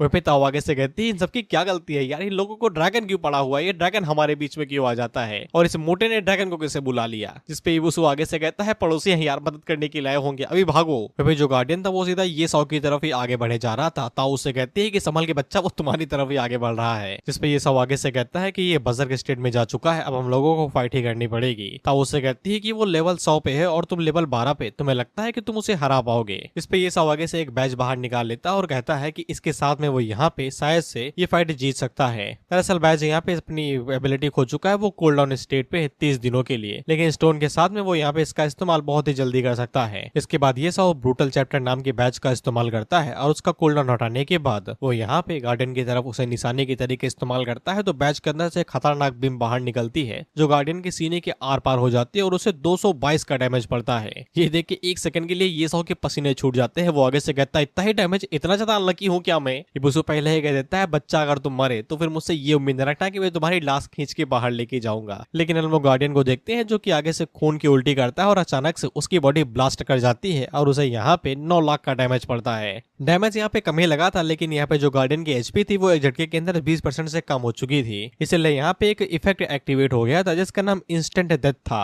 यानी कि तुरंत की तुरंत ही मृत्यु। इस वजह से ही यहाँ पे बॉस हारा गया। बाकी डैमेज तो उसे 222 का ही हुआ था और इतने ज्यादा हाई लेवल के बॉस को हराने की वजह से ये साउ का लेवल काफी ज्यादा बढ़ जाता है और वो डायरेक्ट यहाँ पे लेवल 20 पे आ जाता है और भी ज्यादा बढ़ जाता है। लेकिन उसका लेवल अब और ज्यादा नहीं बढ़ेगा, उसे यहाँ पे अपनी क्लास को अपग्रेड करना पड़ेगा। ये साउ काफी ज्यादा खुश हो जाता है कि वो लेवल 20 पे आ गया। वह पीछे ताऊ काफी ज्यादा हैरान थी और उसे इस चीज के ऊपर यकीन नहीं हो रहा था कि उसने यहाँ पे देखा कि एक लेवल 12 के रूकी ने लेवल 100 के एक डिमोनेटाइज्ड बॉस को हरा दिया। क्योंकि ये साउ ने इतना बड़ा कांड किया था, इसलिए यहाँ पे ऑफिशियल अनाउंसमेंट की जाती है कि राजिया प्लेयर ये साउ ने यहाँ पे सक्सेसफुली लेवल 100 के स्ट्रेंज डिमोनाइज्ड बॉस को हरा दिया है। तो फिर उसको यहाँ पे 500 रेपुटेशन पॉइंट मिलते हैं, 50 एट्रीब्यूट पॉइंट मिलते हैं और साथ ही में डाजिया वॉरजोन का 1 पॉइंट मिलता है। इस चीज को देख के ऑफ कोर्स प्लेयर्स बहुत ज्यादा हैरान थे। वो आगे से कहते हैं लेवल 100 का बॉस एक 12 लेवल के बंदे ने डिफीट किया, ये गेम है कि मजाक है। हम लोग यहाँ पे सेम गेम खेल रहे हैं, हमारे पसीने छूट जा रहे हैं इन 5 गॉब्लिन्स को खत्म करने पे, जो कि ये सिर्फ 5 लेवल पे हैं। सभी लोग आगे से यही कहते हैं कि ये इंसान नहीं हो सकता, इस गेम के अंदर पक्का कोई बग है या फिर ये इंसान नहीं है साला, यहाँ पे कुछ तो गलत चल रहा है। वही भी कुछ लेंडे ये साउ को अपना बाप मान लिए थे। वो आगे से कहते हैं मुझे घंटा फर्क नहीं पड़ता, ये है मेरा गॉडफादर, मेरा बाप है लेकिन ये है मेरा गॉडफादर, मैं तो इसे डैडी कहने तो को राजी हूँ, बस ये मुझे अपनी टीम में ले ले। जिसमें एक बंदा उन लोगों से कहता है कि तुम लोगों को शर्म नहीं आती, तुम्हारे पास पहले से ही फादर है, तुम मेरे फादर को क्यों छीनना चाहते हैं। मतलब इसने भी ये साउ को अपना बाप मान लिया। और ऑफ कोर्स यहाँ पे और भी कई सारे लोग थे जो कि आगे से यहाँ पे कई चाइना से नहीं थे। वो सभी लोग भी हैरान थे कि यहाँ पे ये साउ ने एक लेवल 100 के बॉस को हरा दिया जबकि उसका लेवल 12 था। वहीं पे इन सभी लोगों को यही लग रहा था कि डाजिया प्लेयर में कुछ तो गड़बड़ है, उसने यहाँ पे किसी हिडन फोर्स या फिर डंजन को ढूंढ लिया है जिस वजह से वो इतना ज्यादा पावरफुल बन गया है। भाई हम लोग ये साउ वाली साइड को देखते हैं क्योंकि यहाँ पे बॉस और गार्डियन दोनों ही हारे जा चुके थे तो डंजन क्लॉप्स करने लगती है और उन लोगों को यहाँ से बाहर निकलना था। सिस्टर ताओ जल्दी से यहाँ पे टेलीपोर्टेशन गेट का इस्तेमाल करती है और वो दोनों तुरंत वहां से बाहर आ जाते हैं। ताओ आगे से कहती है कि उसने लंबे टाइम से ये एक्साइटमेंट फील नहीं करी थी कि जान तुम्हारी हालत में अटकी हो। इबुसु आगे से कहता है कि नस में खून चढ़ा दो भाई, मेरे खून सारा बह गया है डर के मारे। ये सब आगे से कह ही रहा था कि ये अच्छी चीज है कि उन लोगों के पास सिस्टर ताओ थी, वो लोग पोर्टल की वजह से बाहर आ गए। लेकिन तभी यहाँ पे holy judgement sky fire dragon आ जाता है जिसका लेवल अननोन था, इसके एट्रीब्यूट अननोन थे।